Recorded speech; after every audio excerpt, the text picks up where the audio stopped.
Where is Lisa? Is she around here? I don't know. I mean, she's on her way. I just called. Oh, good. Okay, yeah, go ahead. I was going to say, I'm a long-time fan of the show before I started working here. And I just know as a fan, I would have paid anything to get close to the show in any way. Right. You know, and I always thought it was awesome that you didn't rip off the fans that way. Right. I would have paid hundreds of dollars to eat with, Gary or something, you know? Right. And it's just like, because I know as a fan, you just want to get close. And I really think Lisa's taking advantage of the people that just want to touch the show, to get close to the show in some way. And I don't think it's right to take advantage. Yeah, Lisa, I'm trying to figure out why I'm turned off to your sweet and greed. I'm really struggling to give you exact words why. But it just doesn't seem like there's enough value there. It seems like you're taking advantage of my show and charging people $100 to meet you because you're on the show. My talent is baking. But you're not giving a baking class.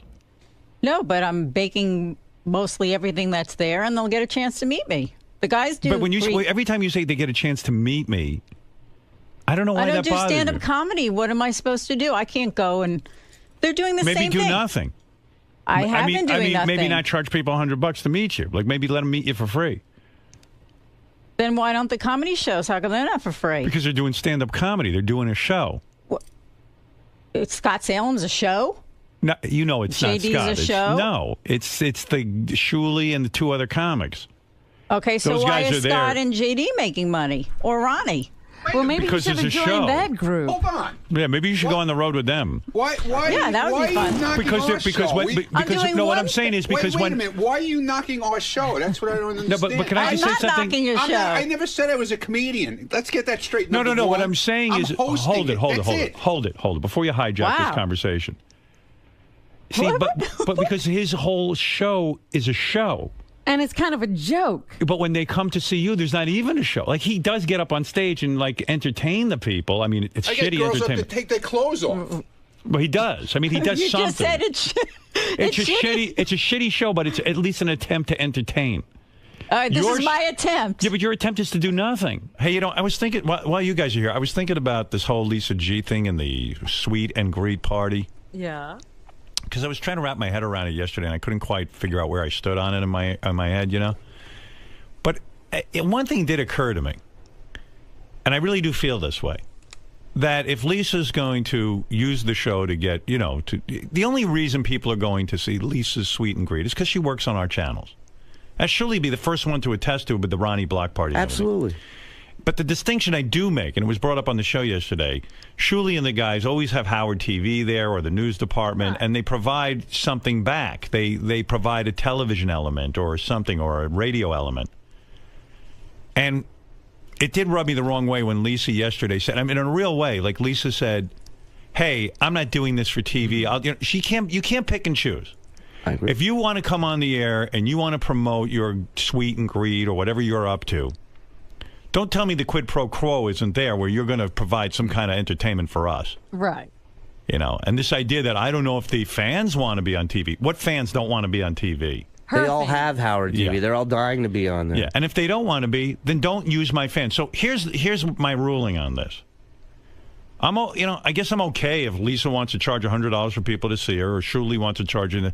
But don't sit there and tell me you're not going to be on Howard TV. Then if you're going to be now a performer and you're going to use my audience to show up at stuff, then you got to play ball. That's it.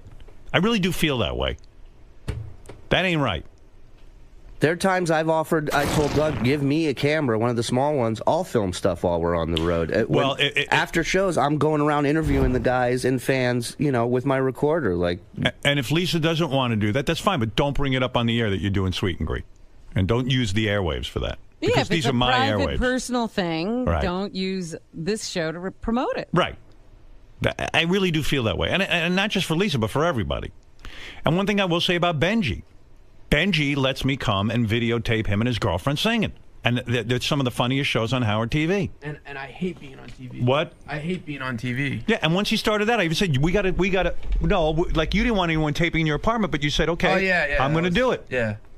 And that's fair. I can't understand why she wouldn't want it. It would make it... Well, because she's not understanding that. Actually, that's the only thing that's... If you're going to be in this business and you're going to be on the Howard Stern show, if the TV is there, it actually becomes something people like. They even pointed out yesterday that they were on the balls of their butt with the Ronnie Block Party until you saw the footage And Right. it went on Howard TV. Yeah, what you do is you pray that it gets on Howard TV. You're 100% right. And then your business grows.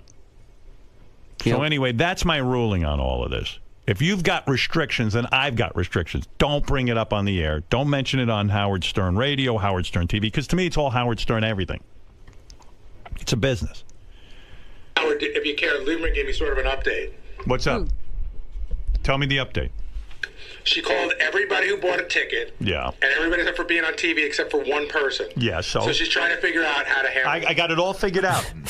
Never, ever bring up anything you're doing outside of these channels again. And if that person doesn't want to be on TV, tell them not to come. Refund their money. Right. But from now on, everything is on TV. I don't want to hear people telling me they're picking and choosing, because I'm picking and choosing. I'm picking and choosing. And if you choose not to be on the team, then don't do it. And listen, Lisa does a fine job and everything, and I would never ask her to be on TV if she's just doing it. But if you're going to start using the airwaves to promote events and use my audience, then you've got to give something back. That's how I feel. Now, what do you think of that, Doug? Your Honor, I think it's a great decision. Right. That's why I'm America's judge. That's right. What is your ruling, Your Honor, on her appearing on Howard TV for interviews, like the behind-the-scenes show? Sometimes she's involved, like when we go out with Benji with the Anthony Weiner press conference. Right. We did a behind-the-scenes show on that, and she was a big part of that, but she refused to be interviewed. What is your ruling on that? She refused to be interviewed without payment. That's ridiculous. I agree. This is all... Listen, it's like I explained the other day. What do you think we're doing here? Howard TV, to me, is no different than Sirius Radio. It's all the same. It's all promotion and promoting. It's the same thing if I said to her when she interviews me, Lisa, I can't be interviewed for Howard 100 News. I need to be paid for this. It's a thought that would never, that's ever psychology. cross ahead. If Doug Goodstein, every time we ask him to be on the air and says I demand payment, I'm fucked. Then I got to get rid of Doug Goodstein. But you know what? When I went to Peru, Howard, I went to Doug and I said, give me a camera. Maybe some interesting stuff will come out of this. This was my own personal vacation. Right. But I just decided, hey, let everybody in on this. Thank God you did. And it was fabulous. Yeah. And my point is, if you're going to... Listen, you can't pick and choose how you're going to use the Howard Stern show. This ain't a Chinese food menu. We're all in this. And it's one thing if Lisa wants to work in the news department, not promote anything, and this and that, the other. That's one thing. But don't tell me you're not going to allow a camera, and then I'm not going to allow you to use my airwaves. All of this stuff is good to us. We should be good to it. And it just doesn't go for Lisa. I mean, for everybody. It's the way it is. She also buried herself for if there is something after this. She said she works for SiriusXM, so when everyone moves on, she must stay here. Yeah, but what happens... She's not a part of the team. Right, right, exactly. And what happens if you start saying, well, I work for Howard TV. I'm not talking to Howard 100 News. Well, it would never happen. No, I know, because you're not that kind of guy. Right. No one is around here except her. It's all fun. Yeah. No one's ever... I've been here 18 years. No one's ever... We've never had someone split hairs like this, ever. Like it's just, it's just not in anyone's. Yeah, well, I was head. thinking about it, and that's what I think was bothering me about it. There's a lot of. This place is a lot of turmoil. Really? Oh yeah. Oh yeah. I mean, everyone. The wrap-up show was like it was 15 guys in there just ready to unload on her. Well, yesterday. listen. And no one wants to be mean and make her cry, but it seems I think the thing that's frustrating the most is that she doesn't seem to get it, and it's just like tunnel vision. It's like she sees it her way, and we're all idiots. Well. I see it my way. Well, you're right. It's your show. You're the how boss. she feels about this ruling. But I mean, if anybody else, well, it's a clear ruling, Robin. I'm saying, look, anybody who wants to use these airwaves, the Howard Stern Show airwaves, you can't pick and choose how you want to use them. Yeah. If you want to start a side business off of me, because this is my audience, this is the way I look at it. You want to start a side business off of me? You want to sell something? All right, I'm open to it. But don't tell me that I can't bring a camera there. Fine, you don't want to bring a camera, then don't use the airwaves to promote it. That's how I feel. I mean, two-way street. Yeah, you can't choose how you're going to use me. I'm telling you the rules. These are the rules. The judge has spoken. Tell your mother, Shuli, and ask her a review. Ask her to review it. It's a package deal. You can't. It's a package. Now you said something meaningful. Thank you. Package deal. That's a good term. I like that. Good for you, Shuli. And if Lisa wants clarification, or anybody else around here wants clarification, come see me. Right now. Right now is the chance to talk about it. Right, Doug? Absolutely. I mean, there's times when people don't want things on camera. Of course, we respect that always. Right. But to just shut it down is just unacceptable. Yes. The thing I don't get is putting it on Howard TV is only going to help. I mean, you may be in embarrassing situations, but ultimately, it's only going to help your product. By the way, Howard TV did a behind the scenes of me at AGT, which you sent me to watch last night, the preview. I thought you guys did a great job. Yeah, it was a lot of footage. The guys did a good job for sure. Good job on that. And then you sent me something else that was kind of fun, too. Medicated Pete? Medicated Pete on Rachel Fine. Holy shit. Is that for real? Dude, either he's the best actor in the world or... What's happening? Rachel Fine on Fine Time. For those of you who have Howard TV, you got a real winner to look forward to. That is also, we use it as like a promotional show. It's on HowardTV.com. I was riveted. I had dinner plans. And on HowardStern.com. Yeah, you can see it. Oh, you can see it. You can see it for free. Yep. Oh, good. On HowardStern.com. And HowardTV.com. Yep, it's up there right now. You got to watch this. It's a free show for anybody who wants to see it. Fine Time. Rachel Fine. You know, Richie Wilson's fiance. Yes. She's on there with Medicated Pete.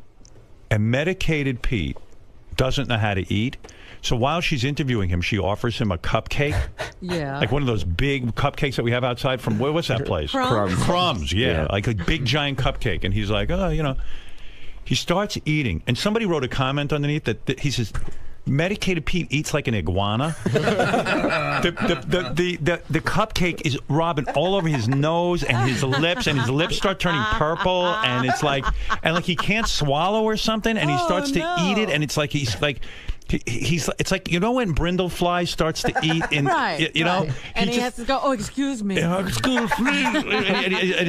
It's the most disturbing thing. And while he's talking, he's eating, and it's such a train wreck, fascinating piece of tape that I was late for dinner. I had dinner plans, and I had to finish Medicated Pete's interview. I didn't think I'd be that interested in it. I honestly watched it at least 10 times. I just watch it I just put it on and let it loop. Well, basically. the reason it's genius. Who is the genius that said give him a cupcake during his interview? I think it was probably Richie Wilson's idea. Richie Wilson. Yeah. That guy's a genius. That is incredible. Immediately triple his salary. Okay. Oh, that's right. We have no money. But look, there he is. Look at his face. Oh, right. Oh, he looks like he just made a Bukkake video. Yeah. That's on HowardStern.com and HowardTV.com and on Howard TV, the channel. Yeah, Howard TV. Oh, now, he can promote on my channels. And it's brilliant to keep interviewing him while that's going on. Right. Do you think, can I tell that weird story I told you about him the other day to prove that he's really out there? What is that? The one about that Joe Walsh's manager told me? Oh, yeah, go ahead. This is good. So I think the James Gang was playing down in Red Bank. Right. And Joe Walsh's manager, Smokey's a huge fan of the show, and so is one of the guys that runs the road crew. Right. So they're driving around Red Bank, and one of the guys goes, holy shit, that's Medicated Pete. So they pull the car over, and they go to Pete, get in the fucking car. And Just Pete like that, right? Get in the fucking car. Yeah, and so Pete gets in, and they go, you're going to be roadie for a day. Pete doesn't know who these people are. He doesn't know. He gets in the car. He gets in the car with complete strangers. Right. They bring him to the gig. And a couple people are like, oh, my God, it's Medicated Pete. They're taking pictures. And he goes, all right, cut the shit. Go grab that box. And they made him work the whole day. Right. He's like, you're roadie for a day. But Pete just got into a stranger's car. Wow. He is weird. And the weirdest part is that was a year and a half ago, and he's been here 3 times, and he's never told us that story. Yeah, how weird is that? Like, something cool happened to him, and he doesn't even talk about it. Never even mentions it. Yeah. I have a feeling that happens to Pete a lot. Like people just grab him? Yeah, like he just gets into random cars. Like sometimes he's raped, sometimes he's, who knows? Sometimes he never tells you any of sometimes he's a huge rock star's roadie. It's just whatever happens to him for the day is the day. And he's somehow still alive. It's too much. I brought him to a gig once that I did in Jersey. How'd that go? He comes to my room before the gig to get ready, and he goes to the bathroom to wash his hands, and apparently he washes his hands for like 15 minutes. Oh, he's got that, huh? So, because when I walk in, there's a lake in the bathroom, like just a huge flood of water. He's all sloppy. And he's up on stage, singing Purple Rain with wet spots all over his shirt and pants. But you know what's weird about him? Like, he's probably been to the White House. Like, we don't even know it. Yeah, he's met Obama. He was probably at the the Queen's Jubilee celebration. He's like Zelig. Yeah, he he's shows in all up. these historic spots and nobody knows. Forrest Gump. All right. Well, anyway, there's my ruling on all future endeavors from everybody. Okay? I hope we all know. I know. All right. You know what I'm saying? What? I'm just nervous, man, because, Kind of makes everybody kind of. You don't want to make. You don't want to have Lisa send me over the edge, and then I'll stop all the fun. Yeah, because you could be well. I mean, you're well within your right to do that. You know, and right. I think it's fair. It's fair. Doug, do you feel relieved that because you've been holding this back, you've actually been protecting? I never brought this up. Right. I saved her face on this. I was being professional and respectful. I don't know who brought it up. I don't really care. But someone else brought it out yesterday, and obviously it came up. But it wasn't me. I kept professional on this. I did not rat her out. I was going to save it and just not bring it up on air. But it came up, and I feel like, the judge has spoken. The boss has spoken. It's crystal clear. There's 50 people up here. 49 get it. So. And you knew Howard would share the same. Of course. Thought process. Like, who has done this? Who would, that's like me asking John right now for holding a microphone. Like I said in there, John, pay me. Get this microphone away from me. I want to be paid. I work for Howard TV. This isn't I'm splitting hairs, John. This is Howard TV. I don't work for Sirius XM. Pay me for this, John. Could you pay me? Answer the question. Pay me. No, thank you. Why? Because you work for the channel. You work for Howard. We all work for Howard. Package deal. It's a package deal. Yeah, it's a package deal, of course. So will you cover Lisa's 𝗧𝗵𝗲 𝗦𝗵ici𝗄? Now that's a good question, and I'm going to be hypocritical, potentially, because part of me doesn't want to cover it because I don't want to help her out now. She split hairs and made her feelings known, and it's insulting. And the other part is like, no, I wouldn't do that to the show. I'm going to, if she, God, I can't believe I'm saying this. If she allows us, really, don't exploit and try to sell tickets through the show. No, yeah, we would cover it, sure. And I would be happy to cover for other ones, and hopefully, because I'm a good guy, I'd like to help her out. So if this could help her blow up her business, sure. Do I think it should would I be happier if it all went away? Yeah, probably, that's the truth. But yeah, I'd cover it, and I'd cover subsequent ones as well. It seems though there should be no gray area. Howard ordered Lisa to give access to Howard TV. Yeah, this shouldn't be, but we're dealing with Lisa, and Lisa seems to go by her own rules in her own world. So there might be another conversation. Howard has to make it even clearer than he just did. That would be my guess. Lisa? Yes? Howard declared you must do interviews with Howard TV and allow Howard TV... No, that's not what he said. He said, if I'm using the air to promote an event, then Howard TV needs to be there, and I agree with him. But Howard did say we're all one team, and he wants you to participate in all Howard TV productions. That's not what he said. But I'm there 100% in the hallways every morning. You're parsing words. You're not. That is what he said. That is not what he said. That's not what I heard. Go back there and ask Gary what he said and Doug what he said. That's what he said. He said that he expects me to... Yes, he says he expects you to do interviews with TV for behind the scenes, and he expects you to do everything just like what he expects everybody to do. Well, then that's what I'll do. If I have time. This comes first. Okay.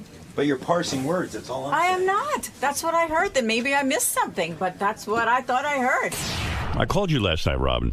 I know, but it was right before AGT, so I figured you'd go into that. I wanted to watch it, so I figured we'd talk today. Yeah.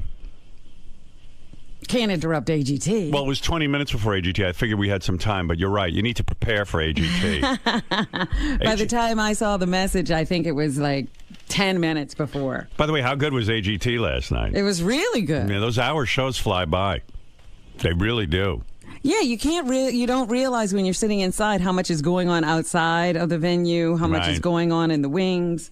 I mean, again, I get hung up on I try to remember everything I said because we taped for 4 days straight, like 2 shows a day. In Austin, yeah. Yeah, but I was really pleased with the show last night. I thought it was a real good one. And but speaking of things AGT, how about the guy from the night before who is a war hero and stuttered? Did you read that he is a complete fraud? No. Yeah, like it was a total scam. What's even funnier, in some of the papers it goes, Howard Stern was scammed. Like, not even America's Got Talent. Yeah, like you did all the vetting. Yeah, like I run You're not the show. just sitting there. Yeah, no. Well, first of all, there can't be anything more despicable. There's so much on my mind because I am dying to tell people what happens in Vegas. Not just about this guy, but about a lot of the talent. Uh-huh. All I can say this season on America's Got Talent, if you're following along at home, expect the unexpected on every level. Well, tonight or was it next week they were promoting that something's going to happen that's really shocking. Well, I think what they're going to show, based on what I saw the same thing, and I don't know, they don't tell me anything, but a lot of times Howie, Sharon, and I really violently disagree. And because they edit and they only have an hour, they don't always show all the disagreements. So I think it seems like you three are on the same page with most things. Yeah. In fact, Ronnie was saying how much he enjoyed the show last night because they did show some of the disagreeing, a little bit of it. And there's one play. I get so mad I eat half of Howie's face off. It's crazy, like full-on cannibalism. But yeah, they sort of indicated that there's a real Howie wants someone to go through, and you're not right. I know. I think happy about that. Yeah, I think I know who it is too, and I was fucking livid. But so I don't know how much they're going to show of it. It's funny, like the things they choose to show too. Like I was doing math at the table. You know when I do math, right, yeah. And I was surprised they showed that. I was glad they showed that, but. Because everyone wanted to know how much time we had left, so I did the math for them. Or how much time per contestant you were. Yeah, right. Yeah. I said, let me handle the math. That's my forte. And the show was over. You still had to come up with an answer. And I said, well, here, let me I want to do it on paper so I can show my work to the teacher. Didn't you love that in school when you had to show your work? Absolutely. I was like, I'm in big trouble. I can't just look at somebody's answer on another paper. That was to keep you from cheating. Yeah, it worked. I was really fucked up with them. I don't have any work. My work? I don't know how I got. I took a lucky guess. Does that count? I'm a genius. Yeah, so I don't know. It's like really weird because there were so many arguments when we taped. And sometimes they go to them and sometimes they don't. But maybe next week they're going to show one of them. Yeah, I like that little Snapple room thing, too, where you guys are sitting back there talking about some of the contestants that really impressed you. Yeah, but you know what's crazy? What was going on? What? When we were taping, we would be in the Snapple room for over an hour, at least twice a show. Really? Yeah, and like all it is 3 seconds of the show. It's great. And I sit there and I go, you're kidding me. Trouble is, you can't figure out which 3 seconds they're going to use. Yeah. Yeah, because they cut it up still, and you're jumping around from contestant to contestant. Yeah. I saw one of the contestants last night. I think it was the only person I disagreed with you on the whole time. Yeah. And they didn't even show you voting no. Yeah, did you notice that? Yeah. That was the other thing I was going to say. The girl that sang Blue. Yeah. See, all I can tell you is, by the time we get to Vegas, I'm right about 100% of the time. But in order to show you saying no, that was going to be 3 minutes. Right. You know, it was going to take a long time. That was a big disagreement because on that girl, I didn't think she had the goods. But the only reason I want them to show because when we get to Vegas, a lot of times I'm proven right. And when she started singing, I said, she's got a nice voice and everything, but she sounds like a million other people. Right.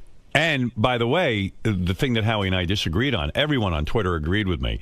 That girl is a tremendous singer. The one you picked and said she was unique, she was amazing. Amazing. You talking about the girl and the guy? Yeah.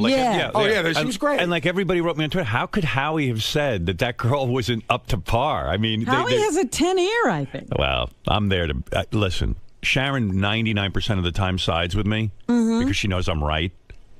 And so, I keep Howie in check. Because he was astray. Completely off on the girl singers. He liked the girl who was sort of mediocre and not the girl who was completely unique. Yeah. Howie's great. Everyone writes me about the chemistry between us, even with Nick. I like Nick a lot. In fact, I had when I went to see the auditions, I was like, well, what is it that Nick does? He comes out and he says hello to the audience. Yeah, but it's all backstage. But watching him on TV, he's very funny, and he really is willing to put himself out there. He puts himself out there, and also he's real with the people. He doesn't. Oh my God! When that girl came out to do that dance, the pole dance, right, and he wound up on the pole with her. Yeah, I was like, somebody's going to die. Because that was too much weight for that pole. Those temporary poles are pretty good. But listen how screwed up this is. And again, I wish I could tell you what happens in Vegas, but I'm not gonna because I don't want to ruin the show for people and I want them to watch. But here it is. Talented liar, TV phenom's war injury tale. Now, the reason I think this is so screwed up, it messes it up for every real veteran who comes back from the war, regardless of injuries. Right. Because now no one believes you. Now all of a sudden, the one thing that was, remember in The Wire when the criminals talk about you never kill somebody on a Sunday morning church? Yeah. It's like that. It's like you could be the most fucked up liar on the planet, but you never lie about your military service. Got to have some rules. Well, you remember that guy running, what was he running for, senator in Connecticut? I think Senate. He lied about Vietnam. He won. But this lie is so wrong on so many levels. TV Phenom's war injury tale. He's got talent. This is the guy from America's Got Talent. I'm assuming most of our fans are watching the show, so they know what I'm talking about. He's got talent and a lot of explaining to do. Sergeant Timothy Michael Poe, who, by the way, everyone was in tears over. I had know, friends, the whole audience was crying. I had friends write me on email talking about they were home crying. Sergeant Timothy Michael Poe, a country western singing National Guard veteran. Remember when the National Guard didn't have to go to war? Like now you do. Right. You used to go into the National Guard to stay out. Yeah, forget it. You can't hide now. Michael Poe, a country western singing National Guard veteran who knocked the socks off judges on America's Got Talent Monday night, is a stutterer who claims to have suffered a brain injury during a 2009 tour of duty. If you remember, he said he stuttered after he got blown up. Right, yeah. Military officials said yesterday he had never been wounded. Poe, whose silky smooth rendition of Garth Brooks, If Tomorrow Never Comes, left dozens in the studio audience crying. He said he began to stutter 3 years ago when he was heard attempting to shield his men from a rocket-propelled grenade blast, and now can speak clearly only when he sings. I mean, what an involved story. And by the way, that means like some guy in the military was watching this and said, let me check this guy's record. He probably knew him, said that dude wasn't ever in any action. But if this is true, then what was this guy thinking, that he wasn't going to be discovered? Yeah, like the military doesn't watch TV? I mean, everyone is going to think he is a fucking scumbag for lying about military service and getting blown up. I don't think he really thought through what would happen if he got on TV. But the Minnesota National, but his wife was there with him too. Hey, they have had scam artist teams before. Yeah, but no, the wife says, I don't know anything about this. Listen to this. But the Minnesota National Guard said yesterday that Poe was never injured in the line of duty, nor did he serve in the military for 14 years, as he claimed on national TV. He must be like one of those women who like gets themselves ill so people will feel bad for him. Munchausen's disease. He's got the male version of Munchausen's disease. Sergeant Timothy Michael Poe served in the Minnesota Army National Guard from December 3rd, 2002 until May 26, 2011. Let me do the math there. Real quick math. I think that's 9 years, not 14. Right. And performed as sorry, I didn't write it down. I don't see any work. I didn't do any work. And performed as a supply specialist, said Lieutenant Colonel Kevin Olson, a spokesman for the Minnesota Guard. Quote, his military records indicate that he served with the Minnesota National Guard in Kosovo from October 10, 2007 until July 15, 2008, and was deployed to Afghanistan from July 28, 2009 to August 30th, 2009. So he did serve, and he was in Afghanistan. Kosovo. No, it says also, he says was deployed to Afghanistan. Oh, okay. From July 28th, 2009 to August 30th, 2009. I think that's almost like a year. But I'm not sure. I'd have to really put pencil to paper.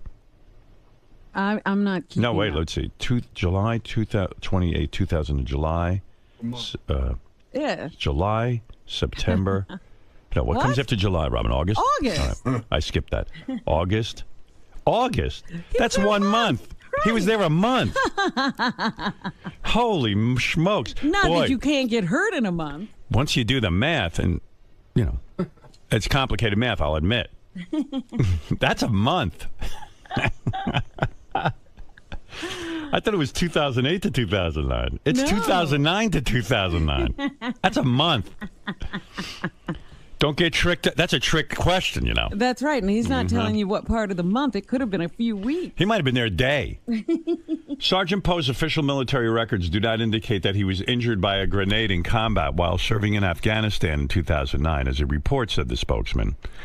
Poe's ex-wife, Kelly Ballard, said she had never heard her former spouse stutter like he did on the show. So it was a fake stutter. Right. Wow. There was no... Well, you notice that when he was talking to Nick said, you got through that whole sentence without a stutter? Yeah, he forgot. Like he forgot. Yeah. Holy mackerel. There was no combat injuries, said Ballard from her Texas home. I think he's developed a feel sorry for me. I feel sorry for me stutter. Oh. Boy, this really sickens me. I know. And not because it happened on America's Got Talent. I mean, in general. Just, yeah. I mean, oddly enough, this will probably bring more viewers to America's Got Talent. This is like a full-page ad for the show. So from that aspect, it's good. But for the bad part of it is for military guys who actually serve, and they're walking around with one leg blown off, and then they go and they can't tell their story. Yeah, you go and say, hey, yeah, I got my leg blown off with a grenade. They, yeah, right. Yeah, Just like the guy in America's Got Talent. There was no combat injuries, said Ballard from her Texas home. I think he developed a feel sorry for me stutter. In a video detailing Poe's backstory filmed in the Austin, Texas auditions from Monday's show, the country singer said that in Afghanistan he volunteered to clear buildings and help rescue wounded people, and one day someone armed with a rocket-propelled grenade launched open fire. How the fuck did he do this? With a straight face. Somebody told him a story, and he decided to make it his own, probably. I saw it coming down, and by the time I turned and went to jump on top of my guys, I yelled, grenade, and the blast had hit me, Poe said. You know what's amazing, too? They didn't even show my whole speech to him. I was talking about his service, and... Well, you thanked him. I did, but I did a lot more. You know, they have to edit it down. Thank goodness they didn't show it. And I remember, I thought I was about to lose it and cry for the guy. That's how upset I was for him. Yeah, thank goodness they saved you with their editing. Yeah. I could have looked like a real pussy. I saw it coming down, and by the time I turned and went to jump on top of my guys, like he's a huge hero. Right. I mean, this is a story with nothing but hero smacked all over it. I yelled grenade, and the blast had hit me, Poe said. He claimed that had he not been injured, he might never have discovered his singing voice. Right, because he discovered that with this speech pathologist. Boy, I wish I could tell you what happens in Vegas. I wish they would fast forward on that one. Well, don't, because, you know, right now, as far as we're concerned, he's still in the competition. Oh, yeah, no, he's in. But that's what I'm telling you. We might go to Vegas and fall for it even harder. That's what I'm telling you. Just be prepared. But Ballard said years earlier he was the lead singer in a band called Crawl Space. Show producers said they first learned only yesterday that Poe had been lying. Poe could not be reached for comment yesterday. Yeah, and they actually vet these guys pretty well, I thought. Yeah, he crawled back under his rock, apparently. Oh, my God, I want to interview him so bad.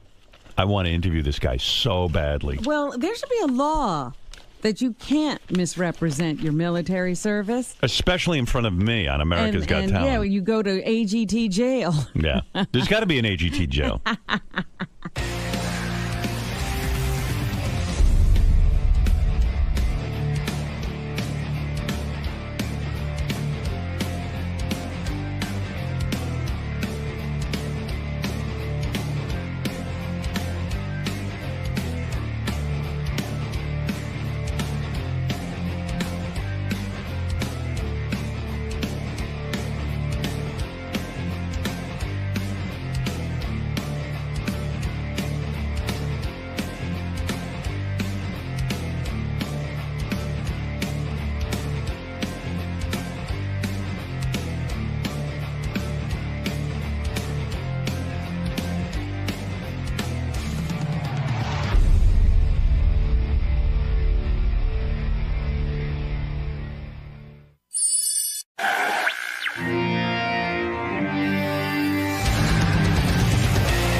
Sharon's holding on for the game. Remember that from yesterday? I got to do that. Yes. This woman who we talked to yesterday. All right, let me get to her. See, Sam Simon's on the phone. Hey, Sam, I haven't spoken to you in a while. What's happening? Hey, Howard, how you doing? Sam Simon, one of the creators of The Simpsons, who doesn't get as much credit as the other guys because he sold his portion of it, and they tried to shove. Sold nothing. Well, no, I mean, but he left. He left, but he shouldn't have because those guys try to act like Sam had nothing to do with it, but he really they don't. I think they do, because when I saw the Hollywood Reporter article and stuff, I was like, hey, why is Sam not more prominent in this? Sam had a lot to do with it. Years and I left after the 4th year. I heard the drawings were really shitty until Sam took over. Oh, that's true. There you go.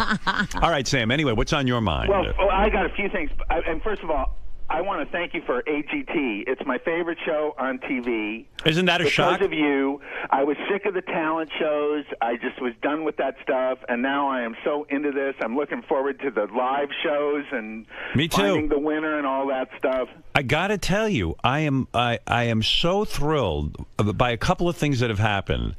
That I get a lot of email and tweets and things from people who say, you know, I kind of gone away from not only America's Got Talent, but all these talent shows, and we feel like you revitalized that. I get so proud. Howard, that it's the same thing that you did with radio. It was boring, it was over, and you have brought some unpredictability to it. Yeah, I'm very excited about that, and I'm also excited that people are telling me that 99% of them are watching the show with their kids, and they're like, they can't believe that their kids are Howard Stern fans. And so it's all sort of exciting and new. Well, I don't think a lot of people know who you really are. You know, like, you know, this reputation. Right. I see Howard on the show, and I think it's great. Right, it's fun. Although, I mean, I like when you rewatch the show, right? Yes. When you saw this mentalist, right, psychic, what was he? Yep. The mind reader. The mind reader. The mind reader. Like, could you tell how he did that? Well, I actually know because I've employed a few mentalists. Oh, okay. But I tell you the truth, I thought that guy was terrific. Yeah, we know there's no real such thing as a mind reader. Right, we know it's a trick. Yes, yeah, of course. but he did a wonderful job because what I loved about him is, I don't know how you felt about him, Sam, but I thought he was very unassuming, you know.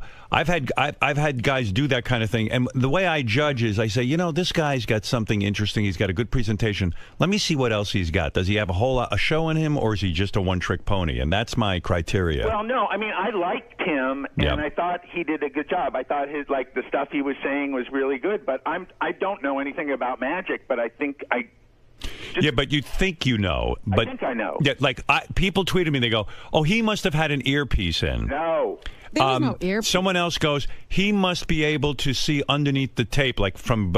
He must be able to go look down." I think that's part of it. Yeah, this is all of the stuff. But for those of you who thought that he had a partner in the audience and a remote control thing, the producers told me afterwards. I said the guy did a great job. They said to me, for sure, he doesn't have a shill in the audience because he had to perform it for us in a room without anyone in it. I mean, I guess so he I don't provided think that's what he did. He provided his own mask, basically. But I don't want to. I mean, I actually know something about this. Okay, but. I thought he did a terrific job, and most people who are not, privy to how these things are done, were tweeting me. They go, "Is that guy for real? Is he really able to read minds?"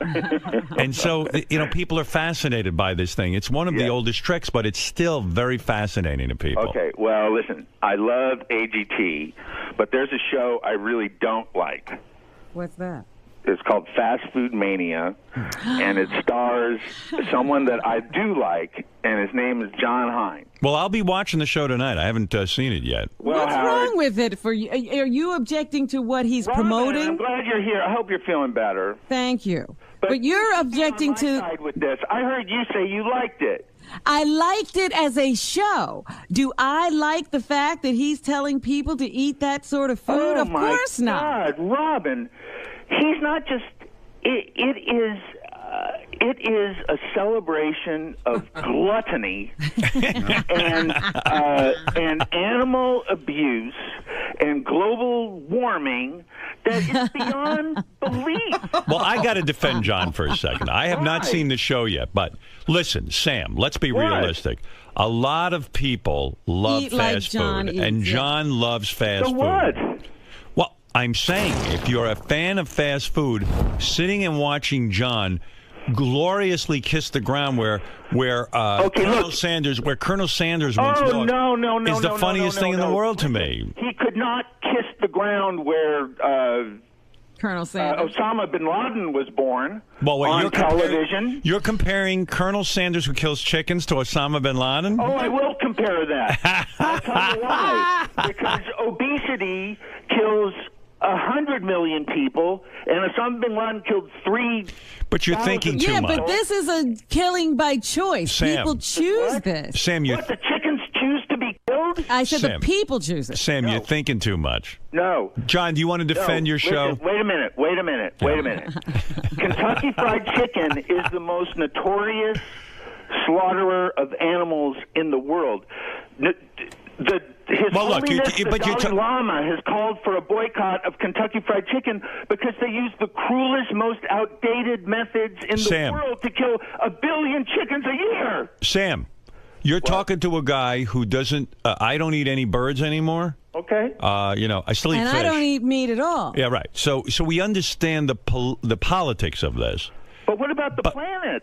All right, let's talk to John Hein. John, how do you defend yourself? Sam Simon is watching your show. Will you be going into the methods that this meat is derived? Yeah, John, why are you not visiting Kentucky? Wait a second, John. Why are you not? Creatures that can suffer, John. John, why are you not visiting? Howard, in the main title of the show, listen. Say somebody feels that. Well, I want to eat a hamburger. In the main title of the show, John Hein is eating a hamburger that is 18 inches tall, and he looks like he's in heaven. It's got about 25 patties in it, and grease and cheese spilling out from everyone. It's the most disgusting thing you've ever seen in your life. And he's in bliss. And he looks like he's in heaven. Well, let me say something, because this needs to be said. Why are you taking his side? Well, hold on a second. Because you're out of your fucking mind, Sam. That's why. John, will you personally visit the slaughterhouse where Kentucky Fried Chicken kills their chickens? They won't let him in.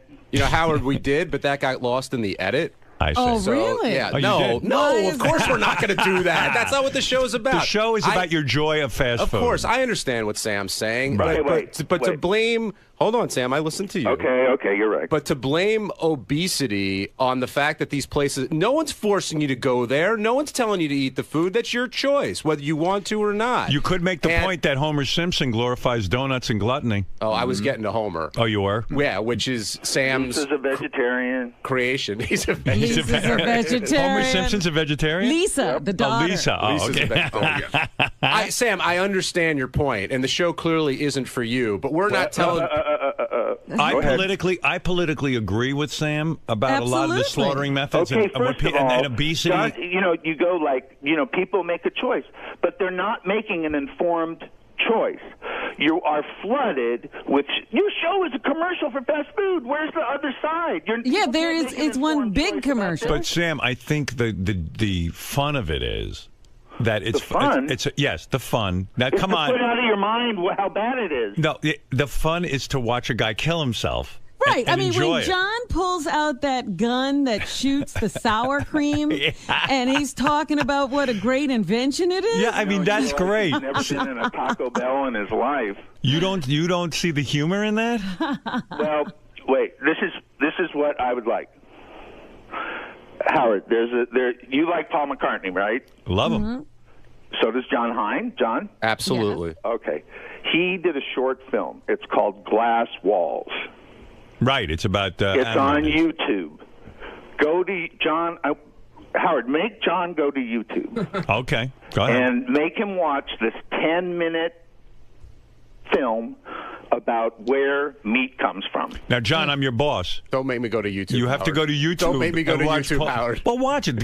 Listen, Sam watched you. You should watch his. Hey, I've seen Super Size Me. I read Fast Food Nation. I will watch the film that you're suggesting. But it's not going to make him stop. And then we'll come back for season 2 and go to different places. No, it will. No, what are you saying? And John will be as powerful a spokesman for veganism as he is for whatever fast food mania. Fast food mania. Listen, Sam, John is killing himself. He's huge. He's diabetic. He eats shitty food every single day of his life. Actually, that's not entirely true. It's close. What about this, John? You love your kids. I do. You don't look very healthy on the show.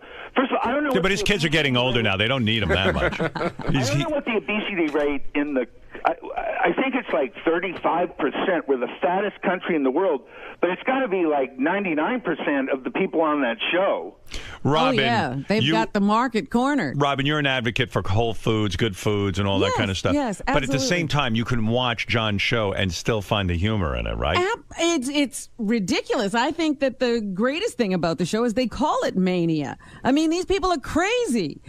Sleeping in a parking lot to get free chicken. Oh, my God. Sam, the point of the show The fact is, though, 60% of Americans, listen to this, 60% of Americans are obese or overweight. And the perpetrators are soda companies. Yes, people should be able to control themselves. And yes, they shouldn't eat fast food, but that's the point. Everybody's got personal choice. And John's show is not the only show praising overindulgence. There's nothing else. Every commercial is overindulgence. John, what are you going to do? Are you going to resign? blaming the commercials on me, too? Are you going to resign from the show Well, or your not? show is a commercial.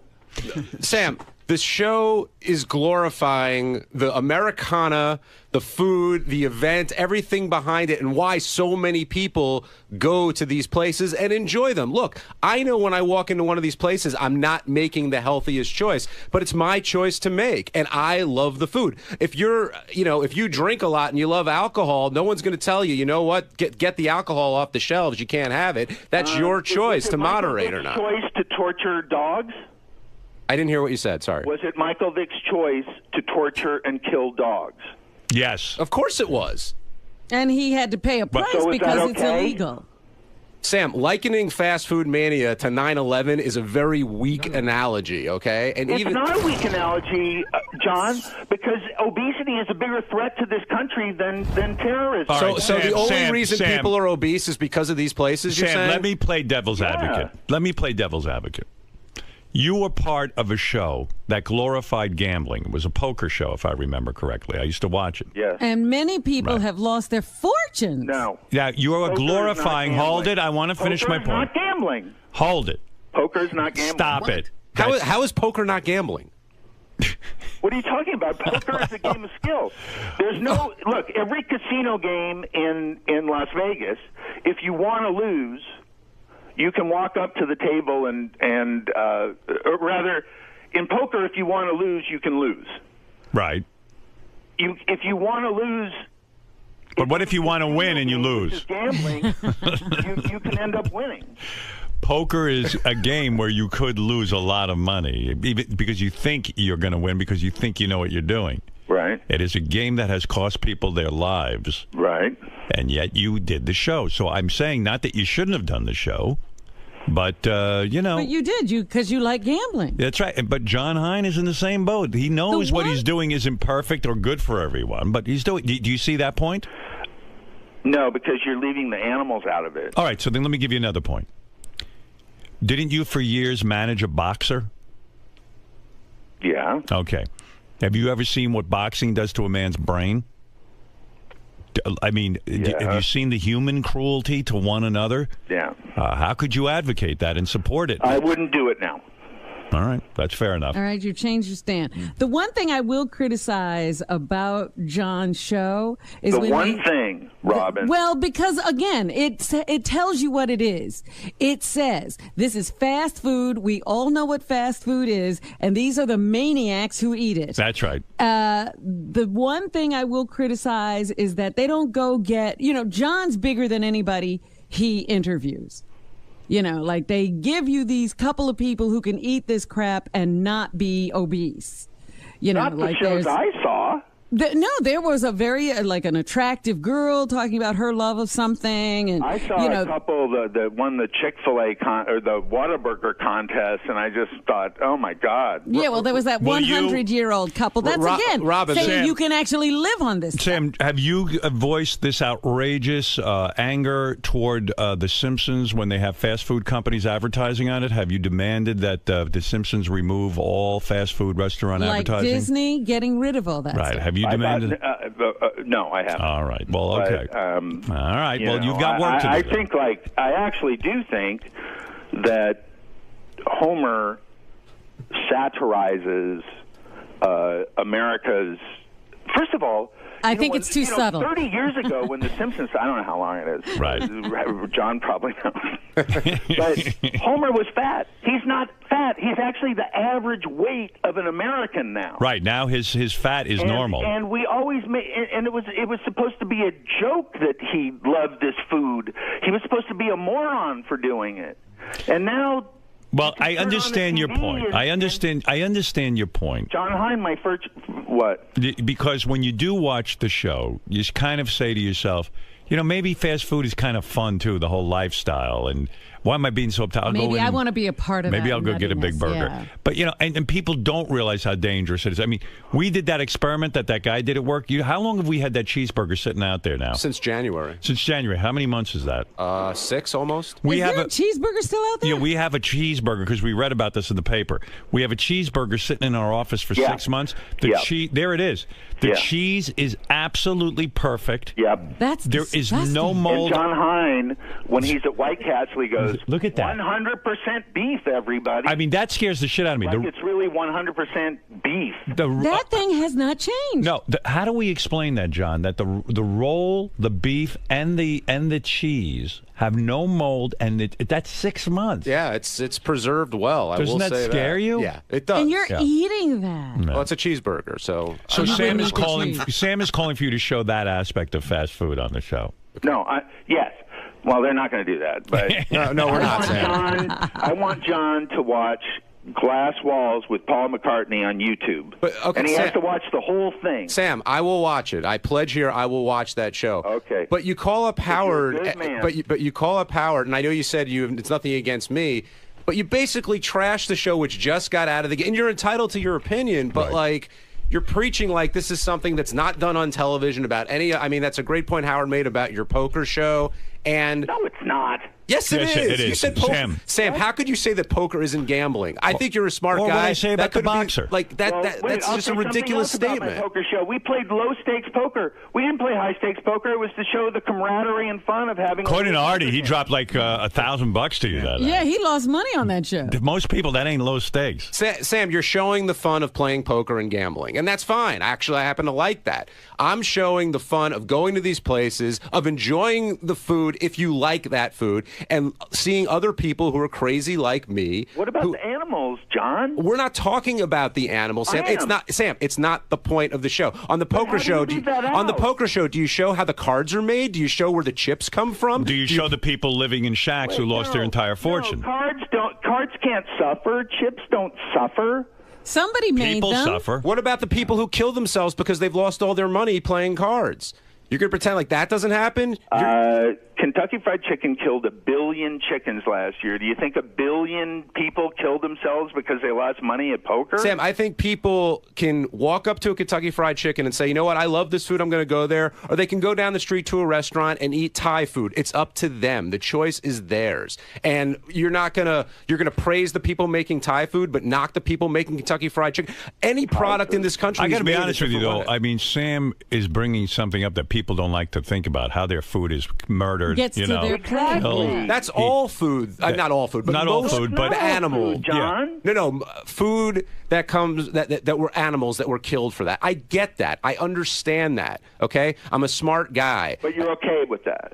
Yeah. I mean, I'm not a fan of the cruelty that might happen. Like, well, I guess at every fast food place. No. I close my eyes to that willfully. So you're in denial. Of course I am. He doesn't want to think about it. I don't want to think about it. I want to enjoy the bucket at KFC. Well, and that's my choice to make. And a lot of people make that choice. That's I'm saying all right, boys. That choice is horrible, I think. Sam, not everybody in the no, but you're saying like you I respect how you eat and how Robin eats and how Howard eats. That's your choice, and that's fine. But don't tell me how to eat. Okay, the whole world isn't vegans and vegetarians. In fact, most of the world isn't. But John, you're saying that this is me telling you, and I'm saying I don't care about you. I care about the animals. They're suffering because people eat meat. Yes, and they will continue to suffer because people eat meat. That's the way the world is, and you want to change the world. I get it. Not after you watch this video. All right, Sam. Go watch the video and tell us what your reaction is. Hey, Howard, John Hein, it turns out, is in the most controversial show of the year. It is. It's look at him. He's done it again. Oh, it was you, Howard. Yeah, me. I'm just a nice judge. Sam, you'll like this week's episode a lot better. It's all about the drive-through, the different drive-throughs throughout the country. Well, Sam, you can of course, I will say again, the meat is that bad for the mileage on cars or something? Gases than all the automobiles in the world combined. We can save the world from incinerating by not eating meat.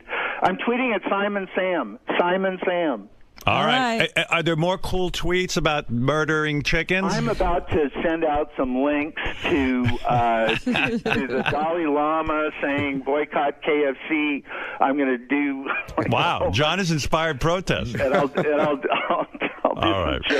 Yeah, yes, Sam, are you getting laid? That's all that counts. You sound like a guy who's not getting laid. What? Are you getting laid? Yeah, sure. All right. Yes, Gary. That's the guys in the office are asking. Sam has nice cars. Do they have leather seats? No. Okay. All right. No. Everybody always looks for these stupid things. No. And not only that, they're solar. Yeah, by the way, all of his cars are solar? I've been in Sam's car, and I got to tell you, there are no seats. All right. Thank you, Sam. Okay. Good to speak with you. Bye. Wow, controversy follows you, Man, John. he was on fire. When your dad goes to KFC, does he think about how the chicken gets killed? My dad doesn't think about me. What is he going to think about a chicken? He looks at a chicken the same way he looks at me. Doesn't mean it's not right not to think about how the animal gets to your plate. Yeah, but I'm not. But I don't think the consciousness of the people that John is talking to is all that high. Right. They're not caring about where it comes from or how it got there. Well, if anything, you should thank Sam. That's got to be an excellent commercial for your new show. Yeah, I think so. But the logic that poker isn't gambling, and he kind of lost me a little bit there. Look, anything that people like, they like to defend. Look at you. Of course. That's it. Robin just called me dumb, but I don't care. No. I didn't say you were dumb. I said the people you're talking to. Hey, you're like the professor of dumb people. I feel so much better. All right, Big John. There you go. John Hein, when is the show on? It's on Sunday nights at 10 o'clock on Destination America. No need to give out what channel Destination America is. Everybody knows it. That's America's channel. Exactly. All right, thank you, John.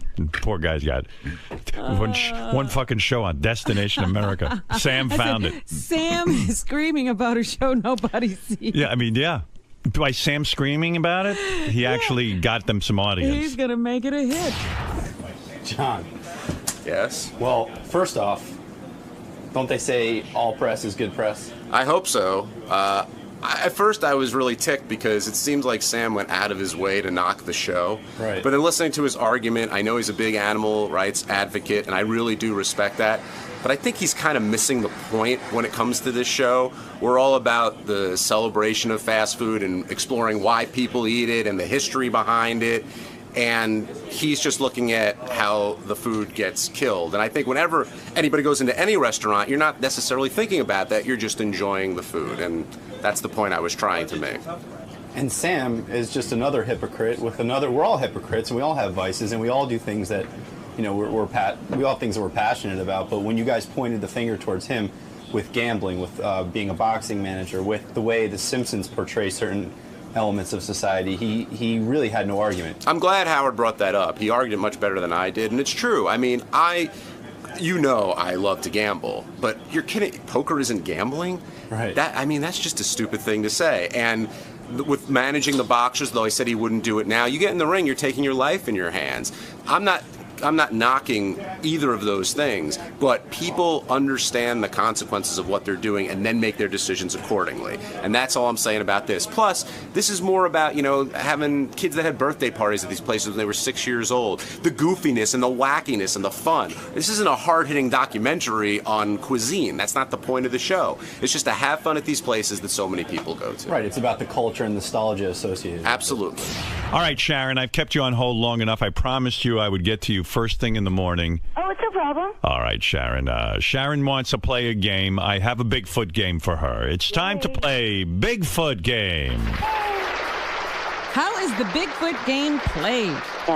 Glad you asked that. The Bigfoot game is very simple. If you're playing along at home, have fun and get our home game as well.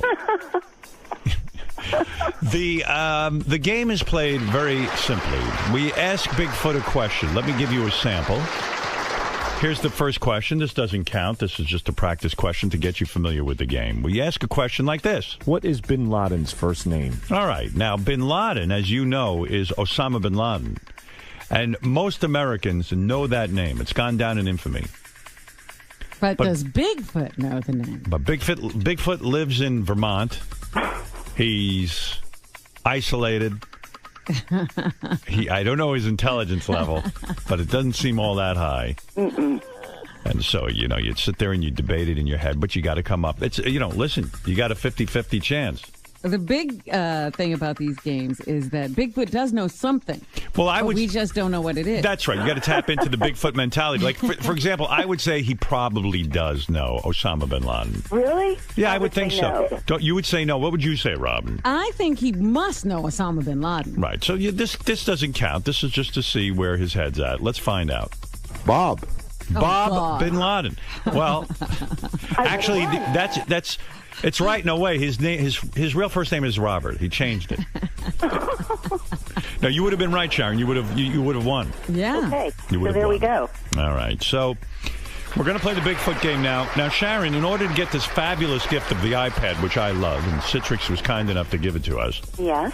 In order to get it, you've got to get 3 out of 5 right. Oh my gosh. Okay. Yeah. Okay. So let's start with your first question in the Bigfoot game. All right. Here we go. What is H2O? What is H2O? Now, you must know that, Sharon, right? Yeah, I know what that is. What is H2O? It's water. Water. That is correct. Now, get inside the head of Bigfoot. Absolutely not. You say, no way he knows. Now, Bigfoot had to go to school. They teach that in every school. Yeah, but what class was he in, Howard? Yeah, no way. I think he went to school for head lice. No way. All right, here we go. H2O, you say no. Fred, lock her in on a no if you don't mind. All right. That is my game show assistant, Fred. Thank you, Fred. Yeah. Most people have a beautiful woman. No. You're Fred. My Vanna White is a rather haggard. It's the bizarro world. Tired man who I met in Hartford. A true genius would have, a hot blonde. Yeah, Megan Fox would be your assistant. Even Merv Griffin knew to put a hot blonde there. But I have Fred. All right, Fred, you locked her in on a no. I did. Let's find out. The question is, what is H2O? Water. There you go. No way. You got your first one wrong. And he said it definitively. Yep, this is what I'm telling you. The game is trickier than you thought. Boy, it sure is. Yep. All right, I tell you what I'm going to do for you, Sharon, because I'm in a magnanimous mood. Oh, be in a magnanimous mood. I'm going to give you one last one. If you get it right, I'll give you the iPad. Oh, Winner good. takes all? That's it. Winner takes all, Robin. All right. That's right. Excellent. Okay. All right, we asked Bigfoot the following question. Okay. How many wheels are on a unicycle? Oh, boy. Oh, my God. Good luck. Oh, my God. How many wheels are on a unicycle? I say there's no way in hell he knows this. I agree with you. There's no But you way in never hell. I know. don't think he knows what a unicycle is. You Right. never know what Bigfoot's experience has been. He could have Well- been involved with a circus. I have to go with my gut on this one. I've got to say no. Yeah, I could see him as like the bearded lady in a circus, and he hung out in the cage next to the unicycle man. I mean, I think he's got to think it's a bicycle. Yeah. What are you going to say? You're going to say No. He doesn't Okay. know. All right. I mean, this is the kind of thing a 7-year-old would know, so I would say he doesn't know. Yeah, there's no way. All right. Let's hope you're right. I got my fingers crossed for Let's you. hope. All right. Here we go. Bigfoot. How many wheels on a unicycle? Is the number 3 an even number or an odd number? Oh. What happened? Must have jumped. Hold on a second. The suspense is killing me. Me too. Let me see something.